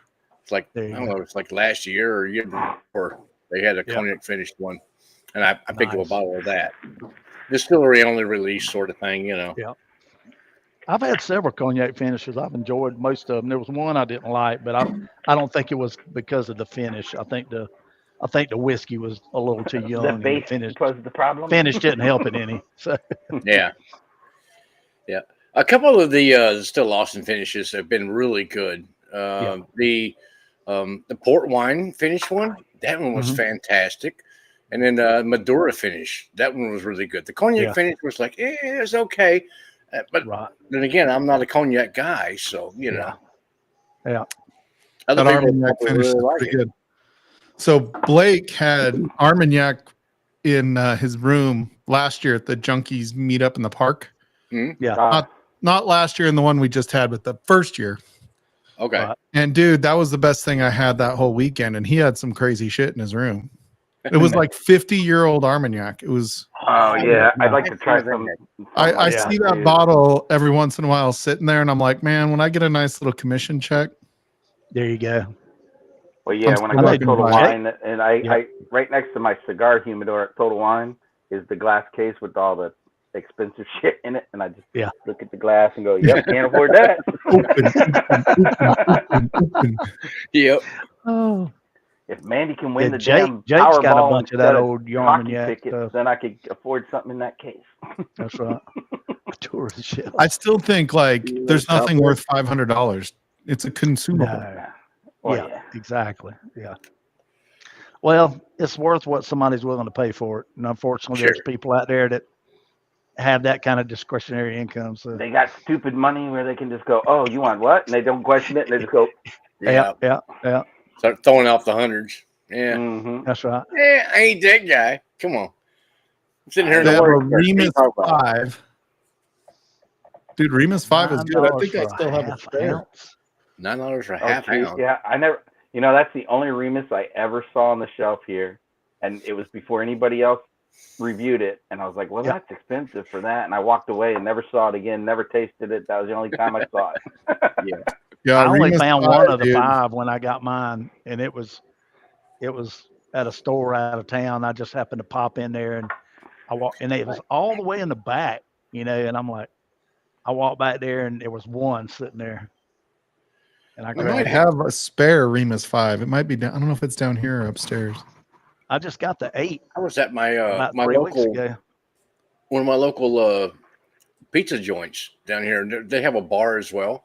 Yeah. And I pulled into there, and I'm like, I was walking around with my wife. We were checking out the Christmas lights and stuff, Yep. and they had George T. Stagg, for a pour. I'm like, well, hey, how much you want for a pour of that? And he said $23. I said, give me a pour of that, and it was Make it a double. the 23. So I got a Right. pour of that for like $22, $23 or something like Yep. that. And I'm like, Nice. first little sip, I'm like, God dang, what the heck's the proof on this? Like 120, 130, something? He's like, it's like 136 or something like that. I'm like, geez. That must have been the 2023. Yeah, it was a 23 version. Yeah. Yeah, it's 137, I think. Yeah. I'm like, holy crap, that's a little spicy, but it's not bad, Yeah. But That's one yeah, of the highest. $23 for a pour. Heck I yeah. ain't gonna bitch. I mean, next time I go, I'm gonna take a 2-ounce sample bottle with me and pour that off into there. Yeah, I mean, dude, when we were out in Kentucky a couple of years ago, like GTS was probably close to $50 a pour. I want to say Yeah. for half ounce. Yeah, exactly. That's what I was thinking. Like, hey, $20 to $23 a pour. That Shit, might have been a man. 1 ounce pour. That might have been a 1 Yeah. ounce pour. Yeah, it was a 1 ounce, I believe. The problem around here with I think Yeah, it poured good me a night, little John. heavy because it was in the regular rocks glass, and it Yeah. was knuckle deep. right. But so it was probably closer to a 2-ounce pour. There you Oh, go. dude, when I was in New Jersey a couple of weeks ago, I was getting the Baker 7. Yeah. And I'm like, do I want to get they're probably going to measure it and you're paying. I didn't even know what it was. It was like $19, $20 a pour. Yeah. But he had no measuring and he's putting it in a rocks glass. And I was like, I'm going to kill that bottle this week. Oh boy, you done messed up tonight. That's Because it. I'm like, dude, I can have a couple of these. And that was probably 2.5 ounces, 3 ounces that he Oh, was yeah. pouring in that thing. Damn. There you go. This is your first night as a bartender. I'm like Thank you. Yeah, we went to a steak place. We were up in Charlotte for some training, and we went to the steak place, and I noticed they had Weller 107, Eagle Rare, some other stuff, some Blantons and all. And Good night, I Jonathan. never had 107, and I wanted to get it. I said, how much is that 107 for a pour? And here in South Carolina, I don't know about other places, but up until a few years ago, we were the last state to have the mini bottle. If you bought a drink in a bar, they poured it from the mini bottle, like the airplane bottles. And so, and that was a 1.6 ounce. So most of the bars around here, if you get a drink, it's 1.5 ounces for a shot. Okay. And so she's like, it's like nine something for a shot. And I said, okay. I said, she said, now if you get a double, it's just $2 more. I said, well, sign it up. That was a Yeah, 20 ounce hook a pour brother for up. $12. Can we make it a triple for another $2? Is it only $1 for the triple? Yeah, No man. joke. We Little How about chicken give me bar two was doubles? $80 for the first pour. Give me 2 doubles and I'll call it a day. I call it a night. Yeah. Yeah, that was wild. Yeah, that is crazy.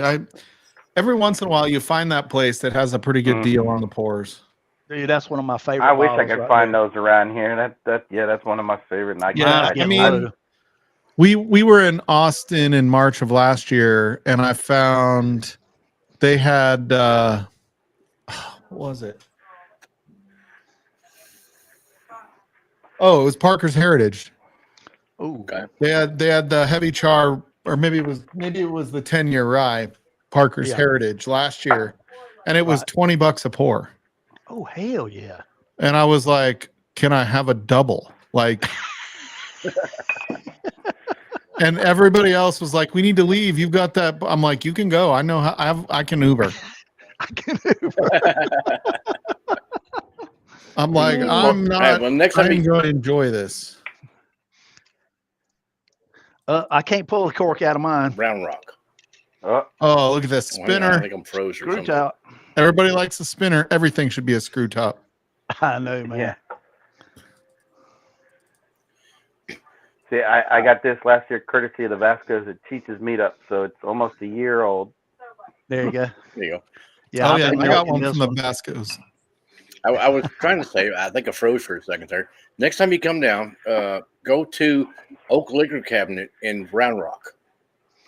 He has all kinds of really good stuff, including like gobs of Foregate, things like that. Oh, He does wow. picks of Foregate.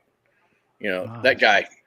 You know, Dude, so- I really liked Austin. I'm not gonna lie. The last few times I've been there, I'm like, if you know, like I hate Colorado because of like January and February. That's the Mhm. only time I hate Colorado. The rest of the time I love it.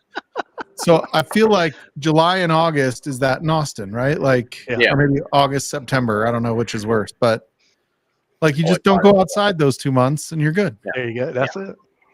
Yeah, it's rough down here about then. Usually July and August, I go to Colorado. There you Oh, go. that's right. That's right. Yeah. So Swap it I up. think I will be out there again in June, Okay. if not before that, but at least June. There you Okay. go. Well, hopefully we can hook up then. I'll Nice. take you up to Oak Liquor Cabinet. You know, that guy, he's really cool. Yeah. I'm also going to have to go back to our New Jersey office a couple times. I've got a customer breaking into an AI project, and so we have an AI lab in Ah.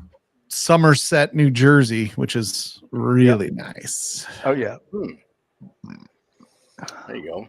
But the AI lab's pretty fucking cool. Yeah. Pretty cool. After Although Cocoa AI River. scares the shit out of me. I'm not gonna lie. I help design shit It's for some that scary now. stuff, man. Hey. But like, it's not. I mean, it's scary in multiple ways to me. Mostly, it's scary because it's really taking everybody's job. Like, it's gonna be worse on normal people's jobs, and it's already starting. Than the Industrial Revolution. Like that was. If you've got a job that a person doesn't have to physically be at, Mhm. that's where AI is going to make the most impact. Yeah. They ain't bothering me at all. You know, I don't see AI hook it up in a skid steer and doing some. Unless they teach a robot to shoot a gun, I'm safe for right now. So, There you go. Hey, I saw RoboCop. In fairness, that didn't go well. no, it didn't. My department, we had a robot, but there was a guy on the other end who pushed that button when it was time. Exactly. Yeah. Yeah. That's right. That's right. You can't really get 107 either. The casino has a few picks, but mostly Special Reserve. Yeah. Oh, I don't get any Yeah. Weller. Like Ooh, a hundo. they say it comes here, but I ain't never seen one in my 50 years. That's the way it is. Special Reserve? Yeah. Oh wait, Special Reserve for a hundo? No, 12-year hell no. hundo is pretty Yeah. common, I would think. Special I Reserve, figured that's that a green was- But bottle, it right? shouldn't be, man. It shouldn't Special be. Reserve. I'm not a If huge you Weller want 12 some, Let me fan. know. I'm I not can get either. Special Reserve by the handle. Come on, it's cheap. Yeah, Special Reserve is not Where bad. I'm The- at. I'm not. I don't. I'm not a big. I had a specialty bottle. I bullet enjoyed fan. it. I don't know how much it cost, but not $100 worth. I can tell you that much. Yeah, Most of the I time, if you're at I- a regular liquor store around here, it's about $40. If you're at the jacked up liquor stores around here to get all the allocation, it's 80 to 100. yeah, you have to be diligent, and you'll find that stuff Yeah. around here. The I just don't like weeders at low proof. That's my problem. No, I don't It either. was like $40. Yeah, Oh, yeah, wow. that's the way it is around here. That's The crazy. 107, I think, is the perfect. I mean, I like the foolproofs too, but I think that 107, it just hits all the right spots. Yeah. Yeah, I did too. Sierra sent me a sample set of all the Wellers from Texas there. And like that 107 was just, it was it. All the others, it was just right. Yep. Yeah. And then the I'm- one, I'm- 23 on store trap. pick pretty that good. Shane had Go ahead. given me Yeah. of 107 was, Oh yeah, oh my God, that thing was yeah. crazy. Well, that Do you was ever a do pick, wasn't trap? it? Do you ever do Yeah. trap, T-Rob? Yeah, I love trap. Yeah, I think it's really fun. I need a better gun for it. I bring my semi-auto, and everybody like makes fun of me. Oh, that's what I do. I got an old Beretta A300. I shoot. Yeah, So- I have a Winchester Gray Shadow. I don't even know if that's a good gun or not. It was just what I had. But I did find, like, the first time I went and did trap, I brought a pump, and you realize it's just not good. No. You know, you need a semi-auto or an over and under. You just gotta. Yep. But 23 I've is always not wanted bad. to go. No. Last, no, I been went to last shoot. year in Casper, Wyoming, and actually I won the whole event that we had. Wow. We did 2 rounds. I'm good at trap, and I like the sporting clays where they have like the rabbits running across the ground stuff. Yeah, I'm that is good is at that those. trap? I thought that was trap. I always get that mixed up. Well, no, trap is where They just go away. they go straight away from you. Yeah, that one. It's where they cross over. Yeah. I'll do 23 out of 23 on trap. It's the whatever the other one is where they have like the Skeet. rabbit bouncing and Oh, well, that's skeet. Oh, well, no, that's I sporting thought clays. skeet was where it went away and trap was all the different stations. No, all the different stations is sporting clays. Yeah. Oh, okay. So I've never skeet- done any of it, skeet, but I you would. can I shoot want skeet to. and trap. You can shoot skeet and trap on the same course. Oh, The only okay. difference is trap. The clay goes straight away from you, but it launches at different angles. Oh, okay. Skeet comes from the sides and goes across, Yeah. and it can be high or low. They can change the angles on those, and they can change the timing on when they go across. Oh, okay. Yeah, I'm I a did. little leery of the over under nowadays because a friend of mine was out hunting dove Yeah. around me, and he had an over under, and it blew up on him. The under part, you see? Wow. Dang. Yeah, that part blew up on him, and it did that. Ow. Right, yeah, right where the foreign was. Yeah. So, Well, the good Let news him is he doesn't have to hold the work gun, ever you know. again because he owns part of a gun company.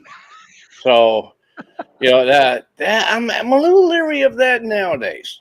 I'd I rather will have like say, a single I shot. I do feel as though an over and under like that it's probably less likely to happen than others. Well, I mean, granted, it was an older gun, but Well, it wasn't. Older Was he guns putting, have like, issue. Was he Also, putting it could in? be is it a hand load or is it a factory load? Factory loads. Factory loads, I guess. Yeah. So even if it's a factory load, though, it could be there could have been an error where it was an overpowered load, in combination with some maybe old or not great metallurgy. Did they I'm do an not sure. It was a investigation? on Beretta. it? The gun was a Beretta. Yeah. Were they doing an investigation? Because I've seen like stuff like that happen when there was some sort of plug at the end. So Obstruction. an obstruction at the end. No, I 'cause, mean, he'd already shot shotguns like will blow up. 15 Those shots. barrels aren't thick. He's already Usually, though, shot if you're like 15 shooting- shots through the gun and If you're killed a couple shooting of any doves. kind of, usually if you're shooting any kind of shot, you're not going to have an obstruction Yeah. because there's nothing for it to stick to, unless you're shooting like rifle slugs or something. Well, my cousin blew out his gun, but he was kind of trouncing through mud and shit, and so there was Yeah. mud in it towards the tip that it didn't let all the shit out fast enough, so it kind of blew up. Yeah. 'Cause if it's obstructed at all, like that gas has to escape at the right rate. Yeah. Now, or you're if fucked. you had a wadding that was stuck in there, and, Yeah. and that looked like it was close to the chamber itself, just past the chamber Yep. where that ruptured. So, yeah, he could have had a plastic wadding stuck in there, because the shot will go out and the wadding should follow it. But Yeah. if it were to stick in there for whatever reason, that pressure right there, and that's going to be the greatest because it's just coming out of the chamber. hmm And if it's an older gun too. Now, I mean, I love Berettas. I've been shooting Berettas for 30 years. Yeah. But, It was a great gun, and I want a he'd already Beretta been 9mm to this day. You know- I fucking love those things where you could see the barrel through the slide. I fucking love that shit. That used to be like, wasn't the Yeah, Beretta like? squib. Yep. A squib load, is that the one that like delays fire? No, that's a hang fire. Yeah. Oh, because when I was in Load the is where you academy, have a when I was lower in the power. academy, Yeah. somebody fired, and they were like, the bullet never came out, and the instructor's like, keep it pointed down range, and like 15 seconds later, bam, came fucking out. We're like, Yeah. holy shit! Yeah, hang fire. Yeah, we've had a couple Yeah. of instances at the plant over the years where people have had a Okay. squib round. Most of the time, what we've Okay. attributed And then it to everything goes in was dryer? because Okay. we buy ammo by the pallet load. Yeah. And when they're manufacturing that stuff, it's not unusual to get a round that doesn't get a full powder charge, or every now and then you get a round that doesn't get any powder charge. It's just got a primer, and Mhm. That so fucked you it up. builds up just enough pressure to push the bullet out of the case, but it lodges in the barrel. Yeah, it sticks to And the then- fucking inside of the barrel. And if you don't condition yourself to know how the gun's supposed to sound and feel when it fires each time, hmm that squib load's not going to sound or feel like a normal load. Yeah. You need to stop immediately, because we've had 2 different cases where people, they shot, it didn't sound right. They pulled the trigger, it went click. So they tapped the magazine, they charged it, click, did it again, and the whole gun blew up. Oh, damn it. Because Yeah, they basically drove the round in there till it would chamber, Mhm. and there's a bullet right in front of it stuck in the barrel. yeah, because it didn't cycle when the bullet didn't come out. It There didn't wasn't enough cycle, to exactly. it, Yeah. Exactly. Yeah.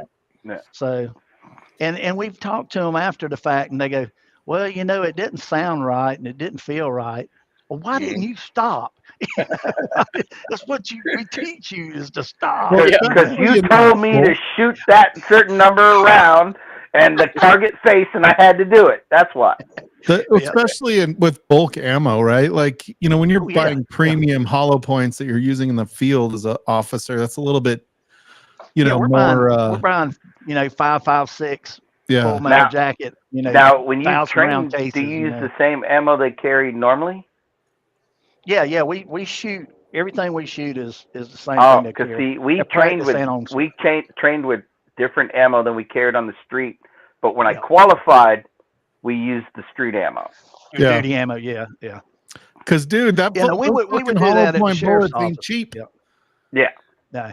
We would do that at the sheriff's office. Our just practice ammo. Now it was the same weight, Yeah, but it was ball ammo. as the duty load, but it And was then a full we metal had jacket dummy as opposed to a rounds. hollow point. We had dummy rounds. The instructors would load in the magazine. malfunction so, drills. Yep. So you get that malfunction, and you didn't know when click. it was coming. But anytime they loaded the magazines, you knew there was fucking something in there somewhere because they loaded the magazine. Yeah, Yeah. they didn't let you load it. Yeah, But yeah, 12 gauge, like, it can be crap. Like, who fucking cares? Like, Oh, the only yeah. thing that's different is recoil, right? Like, you're not going to get. Well, I mean, your gun can shoot different patterns with different ammo, but Mhm. well, and a lot of it's what chokes you're running and yeah, what you're shooting. How are your gun patterns? I mean, a lot of guns like a particular round. It may pattern better than Mhm. another one. Yep, Like a my rifle. I have my match rifle that I make my own ammo for, and there's the 5280, I think, is the powder it likes. Mhm. But my hunting rifles, I can't be consistent with them and the heavier barrel because that's 6.5 Creedmoor, so it's a little bit different. But Oh yeah. Yeah.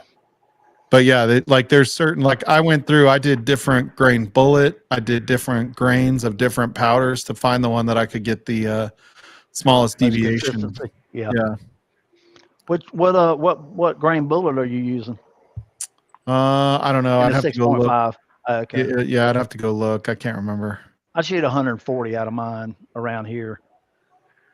Yeah, But I'm shooting stuff off the shelf. I'm shooting the Hornady Super Performance. oh yeah, that's the bullet that I shoot now. So that I have the Hornady Precision bullets. Yep. They have the Yeah, those are nice. match precision or something like that. Yeah. That's that was what I all I got can the find from best. my 35. I've got a 35 Remington, and that's pretty much all I can find was Hornady. So I Now made a 1022. The only thing Ruger on it is the actual receiver itself. What Nice. barrel did you use? Volquartsen? No, I did not. I actually scrimped, but I fucking love it. It's the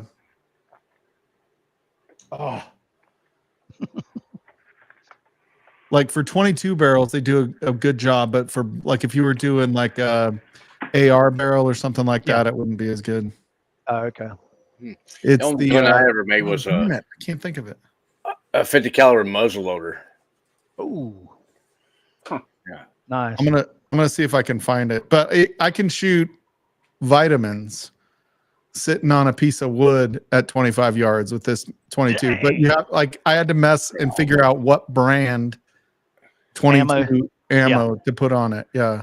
I can snuff it's a Shaw camel barrel. at 50 Shaw. yards. What are you talking about? Come on. My 22 barrel is a Shaw barrel, so it wasn't Shaw, like this. okay, yeah. Yeah, No, Shaw makes good barrels. yeah. I know a lot of people around here that shoot Shaw barrels on 308s and 30-06. Yeah, and so it's definitely like one of the heavyweight barrels, but like, dude, you can spend $1,000 on a 22 barrel that's like all fucking carbon fiber lined. Carbon fiber, yep. I just bought mine. I've had several over the years. The last one I bought was just a plain synthetic stock heavy barrel. It didn't even come with any sights on it. It's got a rail on it, and I put a little 2x7 scope on it. Oh yeah, dude, it runs, man. I've got like it's like a 7 to 32 Vortex. I paid like $1,800 fucking dollars for my scope. Yep. That's sitting on a 1022. I tell you what, one of the most accurate 22s I've ever shot. A friend of mine's got. It's a CZ bolt action, and he's got a higher grade Vortex scope on it. Dude, that thing at 50 yards, you can shoot clover leaf with that thing. It's stupid accurate, man. Yeah, the reason I had to spend more on the scope was because I needed 25-yard focus, and most for the scopes barrel are at, 50. Yeah. Okay. Although I'll tell you, I'll make a quarter size fucking grouping with that That's what it 1022 at 50. Oh yeah. Like you'll just keep putting it through the same fucking hole at Same 50 hole. yards. That's nice, man. Yeah. Yeah, I and love shooting that's that 22. fantastic. Like that. Love That's that. my freaking like. If I had to bug out gun, because I feel Yeah, like it's I can grabbing. put it in a deer's eye if I had to from Yeah, nice, man. Yep. squirrels. Like it's Yeah. Although the scope is super heavy, so with a heavy optic, it's not as nice to carry. But Right. Yeah. But still, accuracy is a huge plus.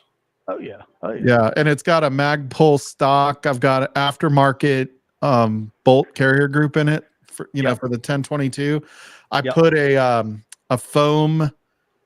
It's like the recoil stop. I forget what the bar is called. It's a recoil stop, but I put foam on it because it's got like a buffer. Yeah, the buffer. Yeah. Basically, it's like the buffer stop, right? Yeah. And because when I would put my suppressor on it, because I have a 22 caliber suppressor. Yep. When I put the suppressor on it, you could still hear the bolt go back. Oh, to quiet the bolt. Well, yeah. So now it doesn't even click. So like all you hear is the firing pin now, basically. Nice. As long as you're using subsonic ammo. Subsonic, if you're using, Yeah. I remember years ago when I was at the sheriff's office, we went to a SWAT school up in Wilmington that was put on by the Department of Justice, and the guys that were teaching the class were Marine Corps SRT guys from Camp Lejeune, and they came down, and we had one group out of Charleston, Mount Pleasant PD down there. They came, and all of them had integrally suppressed MP5s, the MP5 SD, and they were shooting 147 grain subsonic. Yeah. And, dude, you're shooting that gun on full auto, and it's like click, click, click, click, click, click, Yeah. click, click, click, click. I mean, all you're hearing is the bolt clicking. I mean, Exactly. and accurate. No recoil for shit. Dude, you could put 5 rounds on a burst, and Golf ball, baby. Cover it with the bottom of a coffee cup. Exactly. That's what I like. So I've got several steel targets, and I have one that's a dueling tree. Have you ever seen the dueling tree? Oh yeah, that's great. Yeah. And so I thought, it'd be fun to do this with an AR. Well, dueling trees are typically used for pistol. Yeah. Just for the record. And so I get out. It wasn't green tip or anything like that.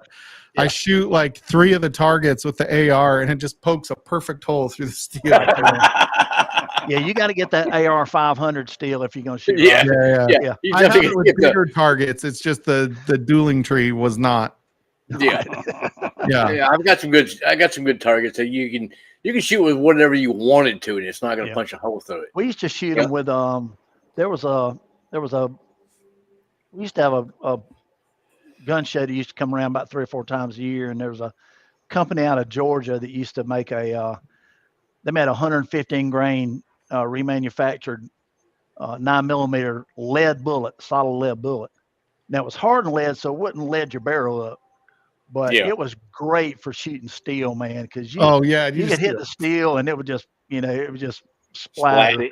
Yeah, in the academy at the 5-yard line, I always hated that because you go up and you hit with the fucking lead and training, and you get the splashback hitting you in the fucking face. Oh yeah, that sucks.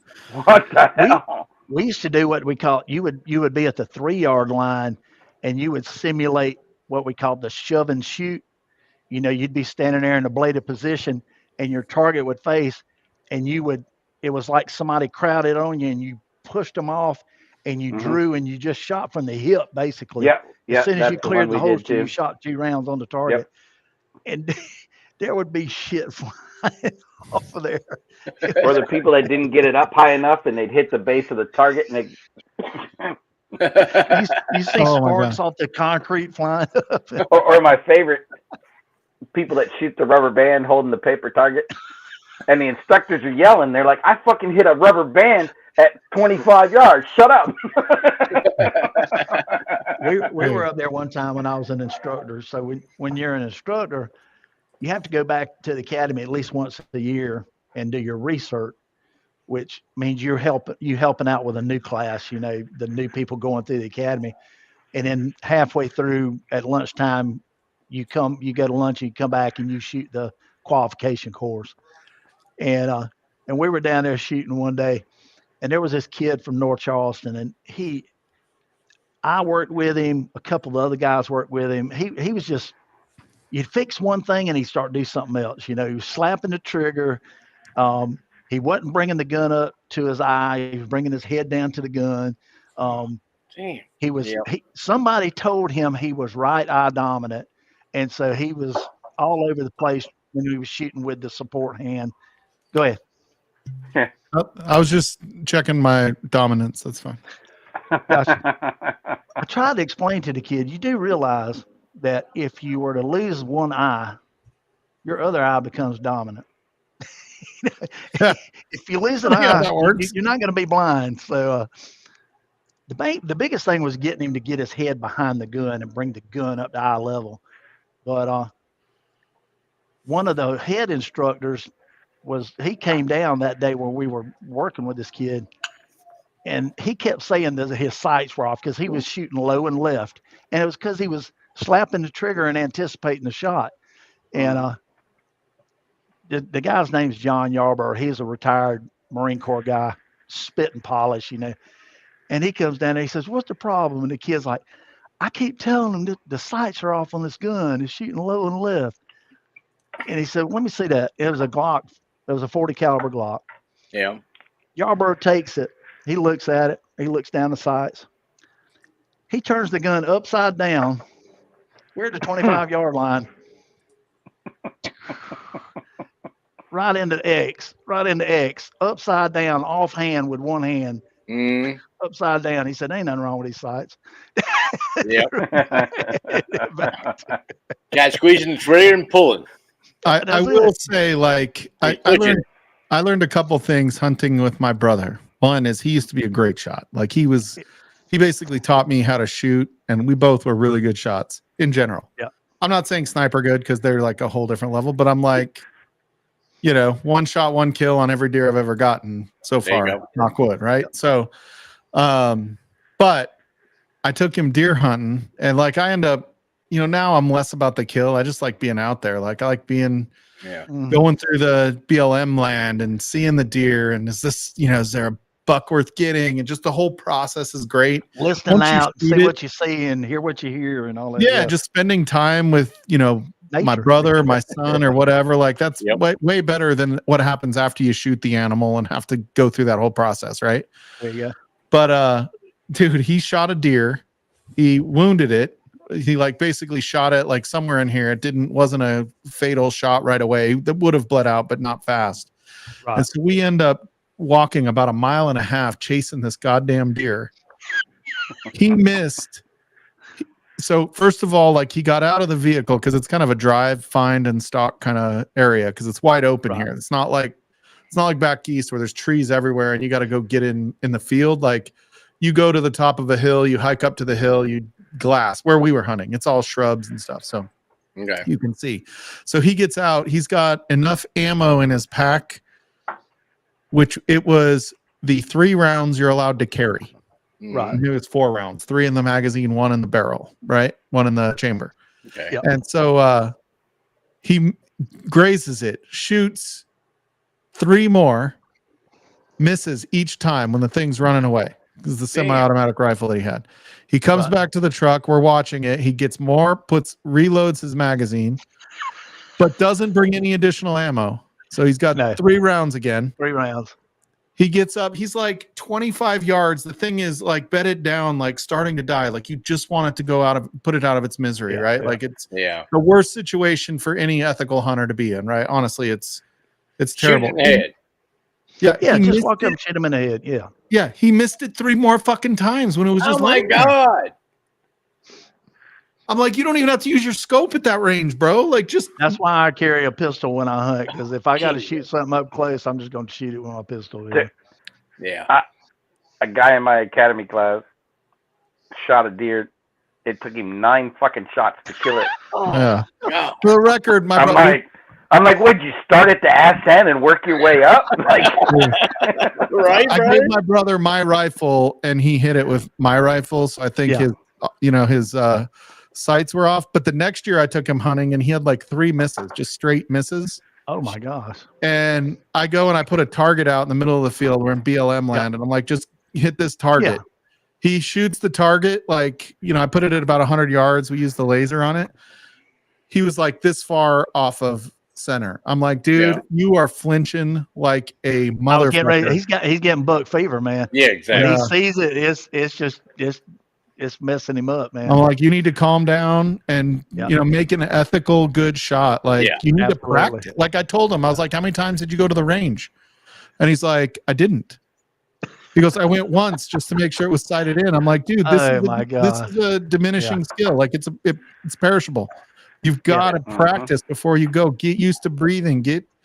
Sit in a couple of different ways to, make sure, at 200 yards, you're good. 300 yards, you're good. If you're going to take that shot, you better practice it once. Yeah. Yeah. And if I'm shooting a deer, I don't shoot for a heart shot. I'm shooting for neck or head. Right. When I hit a deer, boom, it's down. That's it. There's no running. There's no track. There you go. I shoot hard. I hit the animal. It's dead right there on the spot. The reason you shoot for a heart, though, is because that is the biggest area where you can. You don't just wound them. But I don't care about antlers and right. No. My dogs will eat the antlers. They love that. Me, I don't give a fuck. about That's the it. antlers. You know, that's for the dogs. I'm not going to eat the head. So if I shoot his ass in the ear, perfect. That's His right. ass is gone. Oh, yeah. In mass, you can't use a rifle, right? Like it's all. Well, you A can use. rifle barrel. Can you not use a? You Well, can't use a rifled slug. barreled slug. Only a shotgun. Yeah, you use slugs. You can use a slug, but you can't have a rifled barrel on the shotgun. Yeah, Dude, true. that seems super unethical to me. Like the rifle, that Yeah. makes you more accurate. It's a more ethical. More accurate, yeah. Yeah. See, It does help. Virginia, if you're on this, Do we lose Slapshot or do we lose I me? think so. No, we're It just paused for a second. Yeah, I mean, I'm like, so Colorado does this with muzzleloader season. They don't let you put a scope on your muzzleloader. Really? Yeah, they make Make a these iron difference. sights. yeah, it's got to be Well, iron you- sights. If you think about it, most of the time, if you're shooting a muzzleloader, you're probably going to be within 100 yards. So Dude, I'm telling you right now, 100 yards with open sights is not as easy as one no, would it's not. think. It's not. Now my buddy, Dude. he hunts with a muzzleloader, and he hunts out in Kansas and Ohio, and he shot the last deer that he shot, which was a monster, out in Kansas. He shot it. It was 190 yards with a 54 caliber muzzleloader. There you go. And Damn. that deer was huge. It's one of the I might- biggest deer I've ever seen. I might go muzzleloader, try to go muzzleloader this year for elk. Look at this deer Nice. right here. Oh, yeah, nice. Holy Damn. shit.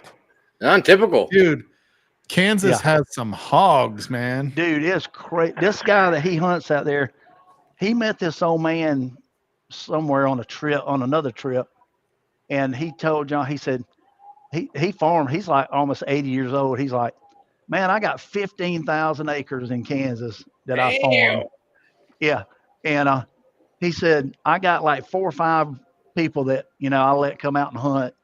And he said, hey, anytime you want to come out, just call me and let me know. He's got a cabin that they stay in. They feed them and all that. He said, Nice. just let me know, man.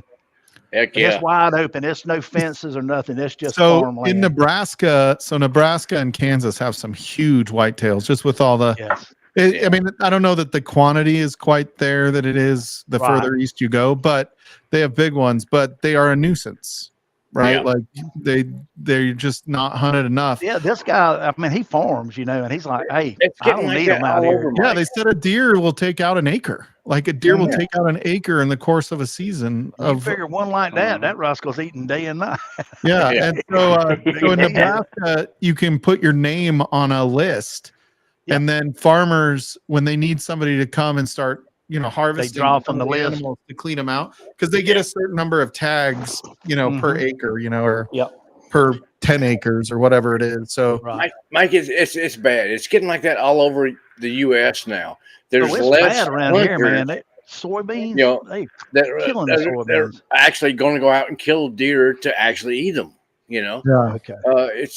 It's bad, because the deer are taking over because everybody's like, oh, he's so cute. We'll feed this deer and everything else, but nobody's thinning the herd like they used to and bringing them home and eating the damn thing.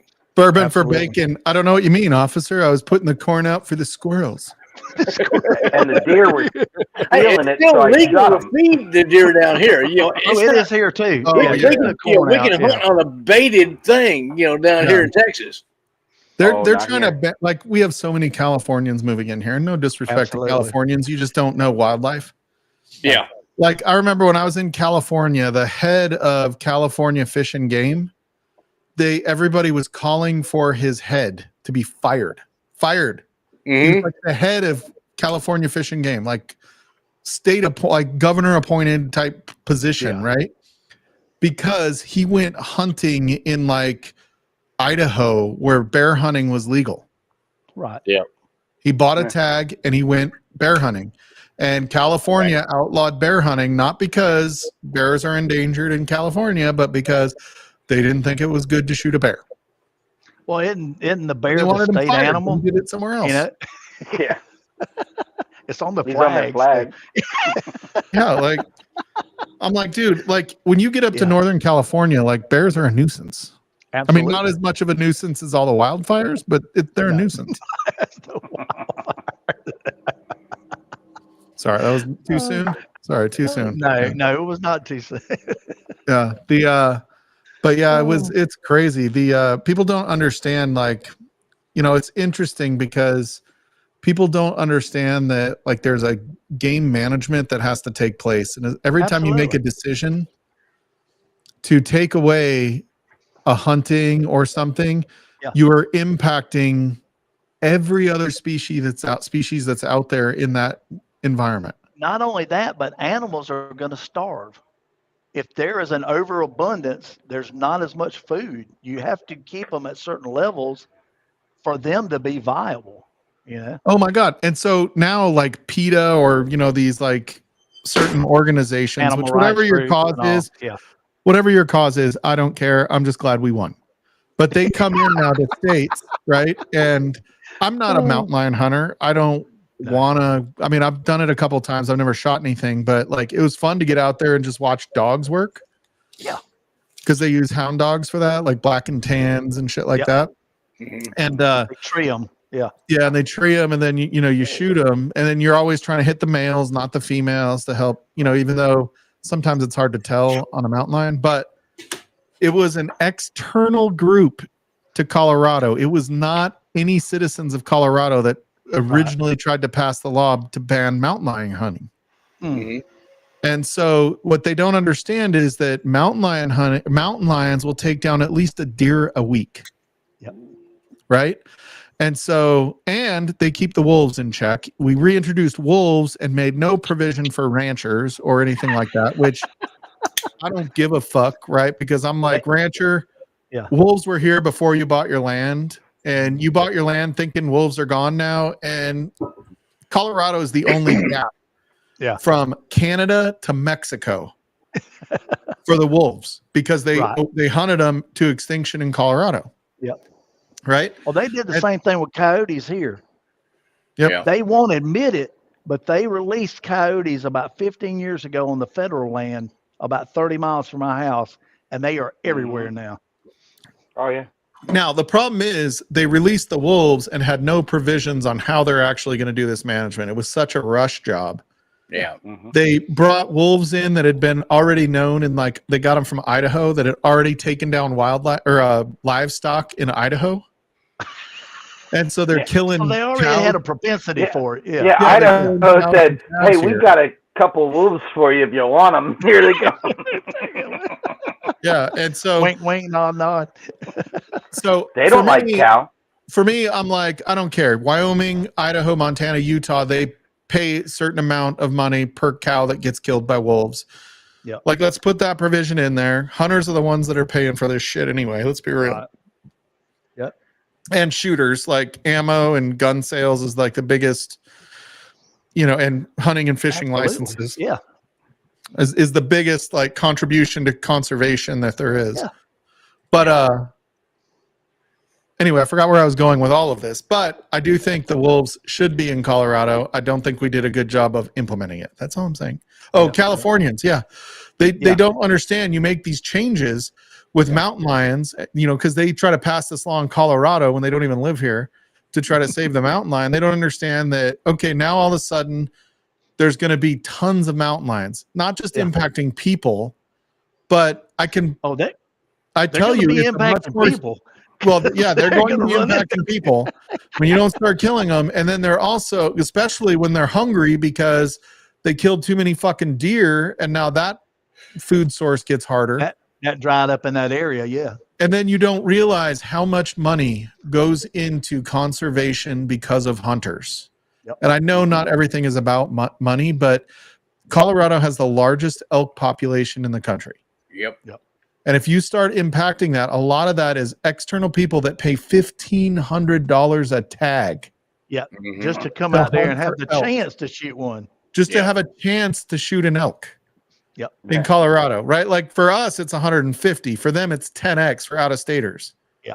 Right. And so, it's $1,000 for moose hunting out of state in Colorado. There's not many moose in Colorado, for the record. But I haven't tried elk or moose. So I'm not going to pay the money to try it. Yeah. Unless I've already ate it before. Elk is better I'm than not going any to kill deer nothing you that ever I'm not had. going to actually eat myself.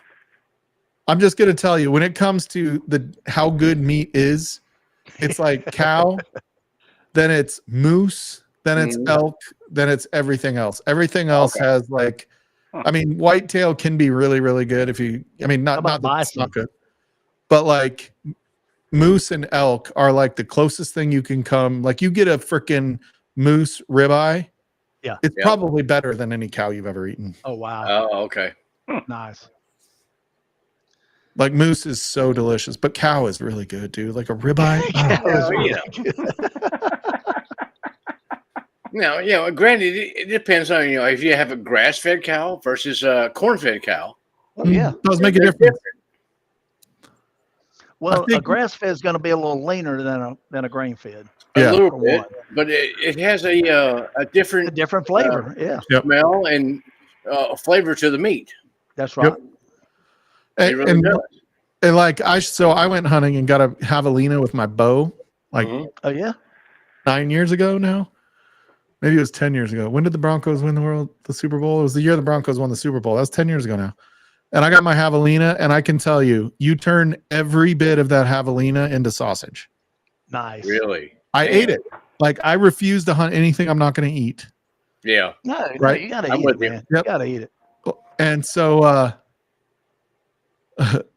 you allowed? Javelina to me look like they would be tasty because they're that they're not overly big, and they don't look like they'd have a lot of fat to them. They look pretty lean. What is it? So, javelina. Oh yeah. They're not really a pig. They're actually a rodent. Right. Yeah. Yeah. They look kind of like a pig. Like I have Herb up there. I had it mounted, but peccary. Yeah, it's a peccary. They're actually more related to a rodent than a pig. Yeah. But all they eat is fucking prickly pear. Prickly pear. Cactus. Cactus.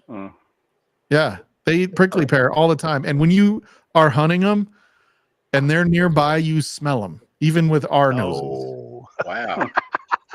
They have I want to eat that. They have a stink gland that you do not want to hit. A unique musk. Yeah. Yeah. Oh. Yeah. Hard pass. Yeah. Yeah. Luckily, coyotes destroy everything. So do pigs. So have you seen these videos? My cousin sent me a link to these videos of greyhounds hunting coyotes. Have you ever seen this? Oh yeah. Yeah. Dude, I couldn't watch it. Like I watched the first one and I'm like, this is fucking brutal what these greyhounds do to these coyotes. Yeah. Really? Little greyhounds? Hey, that's for all those years they've been in captivity making them race. When Chase they that retired, fake fucking rabbit. They're like, I'm getting my payback right now. Dude, and like your ass. they are so fast. They catch up to the coyote in a flash, knock him over, then he can't run anymore. And they are in and out, like killing him with a bunch of little bites. Damn. Yeah. Yeah, they tag team. Yeah. It's crazy. They're ruthless. They are ruthless. Hey, I don't think it's funny to joke about ivory, Greg. Man, what kind of guy are you, Greg? Ivory's been banned for a long time. He should know that. You were around when they banned it. Greg's got some pre-ban stuff. You know? Pretty sure Greg was around when they discovered it. Wasn't that ancient Egypt? He's got the walrus tusk that you can't have. The elephant tusk. The elephant tusk. And I realized raising the old elephants back in the day. The old, he probably used to work on the old pianos in the old West Saloon that had the ivory teeth. That were real ivory. Hard to believe we used ivory for that. We killed elephants so that they could have that. Yeah, man. I was watching like The Last Alaskans or Life Below Zero or something like that. Oh yeah. And they were out in the bay of wherever they lived shooting walrus. Yeah. And that's how I realized, like, I'm just not the hunter I used to be because it was like hard to watch. I was rooting for the walrus and I'm like, I can't watch this. Yeah. Hey, those guys got to eat, I mean. No, I'm not judging. It was not about judging them for doing something wrong. I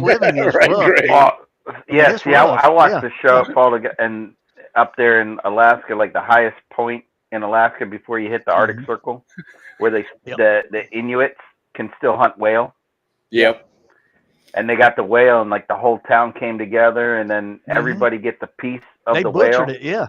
Yeah. Yeah, and they use every piece of that sucker. Exactly. Now, Like, I can back that.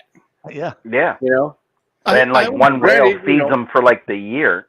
that's it. Man. Exactly. But you know, that's the thing. You know, I can back that because they're hunting it, be able to use it for food Just for survival, the entire you know? village Yeah. for a Exactly. while. You know, and Yep. it's not just like it's I want to mount him on my shelf or whatever. You know. Yeah, no, they You know, they they're get that freaking- whale because survival, it means baby. they'd Oh, live yeah. for another year. Exactly. Yeah, I completely back that. absolutely. Oh yeah, I'm all Oh, no, for I- like, I'm all for hunting. Like I like hunting. I enjoy the process of hunting. I think more than the actual kill itself now. Just as I get older, but You know, I'm not a killer. You know, I don't want to kill something unless I'm going to eat it. That's the only thing. Exactly, yeah. like I can let somebody else do the heavy lifting on that Well, and shit. I think as you get older, you learn to appreciate nature more. Yeah. Even though we take from nature, Yes. we understand that there is a certain give and take. You know, Yes. but we That's can, the thing. You I know. love to sit there and watch. You know, on the road I go to work, when I turn off the main road to go to my office, it's about a mile off the road, and we've got deer, we've got fox squirrels, we've Yeah. got turkey, we've got bald eagles. Yep. And dude, I just sit big hawks. I just sit around. Some days I'll stop in the road and just watch the turkeys go Yep. across the road. You know, and they got beards hanging this long. You know, Yep. and then I've 3 I'm more really- weeks you won't see them at all when the season gets in till the It's summertime, normal. and then they'll be walking right in front of you again. And but Yeah, you know, I've picked up my camera more than my gun lately. Like I really I went and spent a lot of money on camera equipment, big Nice. old lenses, and it's Yep. I get to appreciate that thing forever, and the memory goes with the picture, and there you go. yeah, it's I love that. Yeah, Iron Chef was crazy. I always thought it was funny when you would see like, or even today, you'll hear people like, "That's not authentic Mexican food," and I'm like, "Yeah, because they fucking pulled the kidney out." Because it's only white meat instead of, I'm like, Jesus. Exactly. Yeah. I'm like, You know? there's progress in everything, dude. Like, we're not eating menudo stomach and intestine lining. Like, Yeah. Hey, Josh, I'm not gonna try the bald eagle. yeah, I would. Yeah, you better make sure you got plenty of salt and pepper. Yeah, that's the Well, other we thing. have It's like, and then they compare it to like the way, like, olden days used to make it, like I did earlier, like with my grandma. But it's like, dude, back when like my grandmother was a kid, like their version of seasonings in the cupboard was salt and pepper. Yep. That's it. Yeah. Maybe garlic. maybe garlic, like real garlic cloves you would have, but not garlic salt. Yeah. No. It'd be Straight up you'd be garlic, cutting up you know. onions on Back your then, steak. when you slaughtered a hog, you used the whole hog. You yeah, didn't like throw you nothing weren't using away. just the Pretty best cuts. thing. You ate from the front to the back. Damn Somebody's right. got to eat that fucking ham. Hey, they'd take the head off and boil it. You'd eat the feet. I'm just saying, Pickles pig feet came from something. Exactly. Yep. No, and pickled pig's feet, which, I mean, I've only tried them once, and it like wasn't terrible, but it wasn't No. something that drew me in. Yeah, but it wasn't something I crave, yeah, I would never crave it. But I'm always the guy like I'll try anything once. It's not as long There as you I go. know There it's you go. something, right? Like, Yeah. I'm as with long- you. I'll try anything once, twice if I thought I might have liked it the first time. Right. And if, you I would need think- if I need a second opinion, I'll go Yeah, back. exactly. You would think with my disdain for celery that I would be way pickier than I am. Celery. That's funny. I Yeah, fucking but hate dude- celery. I don't know why God solidified water and then put hair in it. Yeah, but Andrew So Zimmerman, I'm that guy, the that same chef way that with did my that show. that guy. He couldn't eat Holy walnuts. shit. He I'm the ate all same that way with- shit, but he with couldn't eat a cucumbers. walnut. Oh my God. Dude, I Zimmerman, live- he ate the weirdest stuff. Oh my God. Yeah, Oh my God. but So I walnuts live- made him gag. Really? Greg, Good I God. live He ate They're worse selling shit than the that mountain for oysters sure. for Christmas. for the record, I live in the place. It's Bruce's Bar in Severance, Colorado. Are they the originator? They claim to be the originator of the Rocky Mountain oyster. Wow. They're good. I'll eat them. They're good. I've Sometimes ate them before. Yeah. They ain't wrong with Rocky Mountain oysters. Yeah, I'm drawing the line at balls and reindeer penises and Yeah, I'll be honest. Like they're good. You dip them in ranch. They're breaded. It's Hey, not like yeah, deep fried Rocky Mountain oysters. Ain't nothing wrong with that shit. I've eaten plenty of it. no. Yeah, Rocky Mountain oysters. Yeah, it's but if not you like deep you're fried eating a rocks, ball. they'd be good. You're not You like gotta biting get them into a fried. golf ball If you size fry ball. them, they're fine. Well, yeah. No, It's like slice them. They slice them up. They bread them. They deep fry them. They have what's called the wing nut combo at Bruce's Bar, where you get half nuts, half wings. And so but you dip them in ranch. It's fine. It's good eating. It really is. Every ain't once in bad. a while, though, I'll be honest, you get one that's like got a fucked up texture. Well, You're like, yeah, the occasional ones where you go, why is that and one you're spitting chewy? out some hair. Well, those are a little obnoxious, but other than that, they're pretty damn Hey, tasty. there ain't nothing worse than smelling when people are processing chitlins before they cook them. I don't even know what a chitlin is. So a chitlin is the intestine of a pig, Yes. Mm-hmm. and they take the intestines and they boil them to clean them out, You got to get this. and then they stuff chop them out. up and they fry them like calamari. Yeah. I'd try it once, but I don't think twice. It's pretty good, but you got to make sure whoever's doing the processing gets them good and They got clean. to know Dude, what they're it's like doing. I've never eaten a puffer fish. I'll tell you that, because that shit, somebody fucks up It's one time. poisonous. Yeah. I feel like chitlins are the same thing. Like somebody didn't clean the shit out of that one time, and you're like, I'm never eating this again. It just won't kill you like the puffer fish. Yeah. It just don't taste good. Yeah. You'll just wish you were dead. Yeah, you're gonna wish that was a puffer fish at that point. You'll be like, whoo. I'll tell you, like a slaughterhouse stinks. So we have JBL, Yeah. like it's about 25 miles east of here. And when the wind blows just wrong, you're like, oh, Yeah. that's JBL slaughterhouse right there. Yeah. Oh, We got a yeah. bunch of chicken farms around here. They have these big long warehouse buildings that are one story, and they got a big exhaust fan on one end. And each of those chicken houses has thousands of chickens in them, and most places have 4 of them on each plot of land. And when you get the wind blowing just right, it smells like a septic tank. Yeah. It's Oh, that yeah. nasty. Yeah. But hey, I love chickens, so got to All right, I'm having one more little pour before we shut this down. All right. Hey, Mike, I'm going to go ahead and jump off, man, because I got to get up early. So, All right, No T worries, Rob. buddy. hey, it's Great good to see hanging you out all, with you, man. brother. See you, Good T-Rob. to be back on, man. Glad to get to see you. Yeah, Peace, appreciate love, whiskey, it. brother. So I'm Enjoy it, having a y'all. Have a good one. I'm having a See you, Tim. 14-year haystack needle Mm. Oh, okay. finished Oh, in a man. quart Cheers, cup. everybody. See you, T-Rob. Appreciate you, All bro. right, man. Yeah, man. You too. So I did have one question that I was thinking, like I'm getting ready to start, and I'm like, I don't know why this question popped into my head, but what whiskey would you pour for your wife's ex if they were ever at your house? Wife's ex. So ex-husband, maybe high school flame that, she talks about every once in a while, and you're like, who the fuck is Jim? Have you ever done that? Like I do that. I pretend to be Why do jealous, you but think about that? Well, I'm like, joke's on him if he leaves me for you. Oh, I'm just kidding, Frankie. So what would you pour There you for go, your Joe. wife's ex?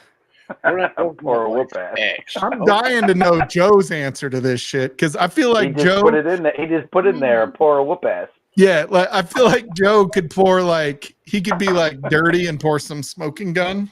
I got you. Or I feel like Joe would be like, I'm better than that. And he like breaks out the GTS 2021. Oh. Yeah, see what kind of man he really is. Yeah. So what you want, baby? Get you some of that. Yeah, I already know. He'll cry like a baby drinking that. What does Ben say? Like Exactly. Band-Aids and hate or something like that is what Burr-Ben Yeah, that's called it. what Ben says. But you know, Everybody said, I do not get Band-Aids off of that. I do not get that smell. Everybody talks about it, and I've tried. And I've I get tried, like and a I've tried. rubbery, sort of like a rubbery almost taste on it. I just like it. Like it's well, pretty much you know, it's the only it's pig that stuff ocean to have. kind of flavor to it. Oh, damn. Dude, this thing has opened up straight fucking fire. That's funny, Greg. I know, that's what I was saying. I was trying to joke. Nobody got it, where I was like, joke's on him. She should go after him. Right, They Greg. should get married right away so I don't have to pay spousal support. Bring her over, take her back.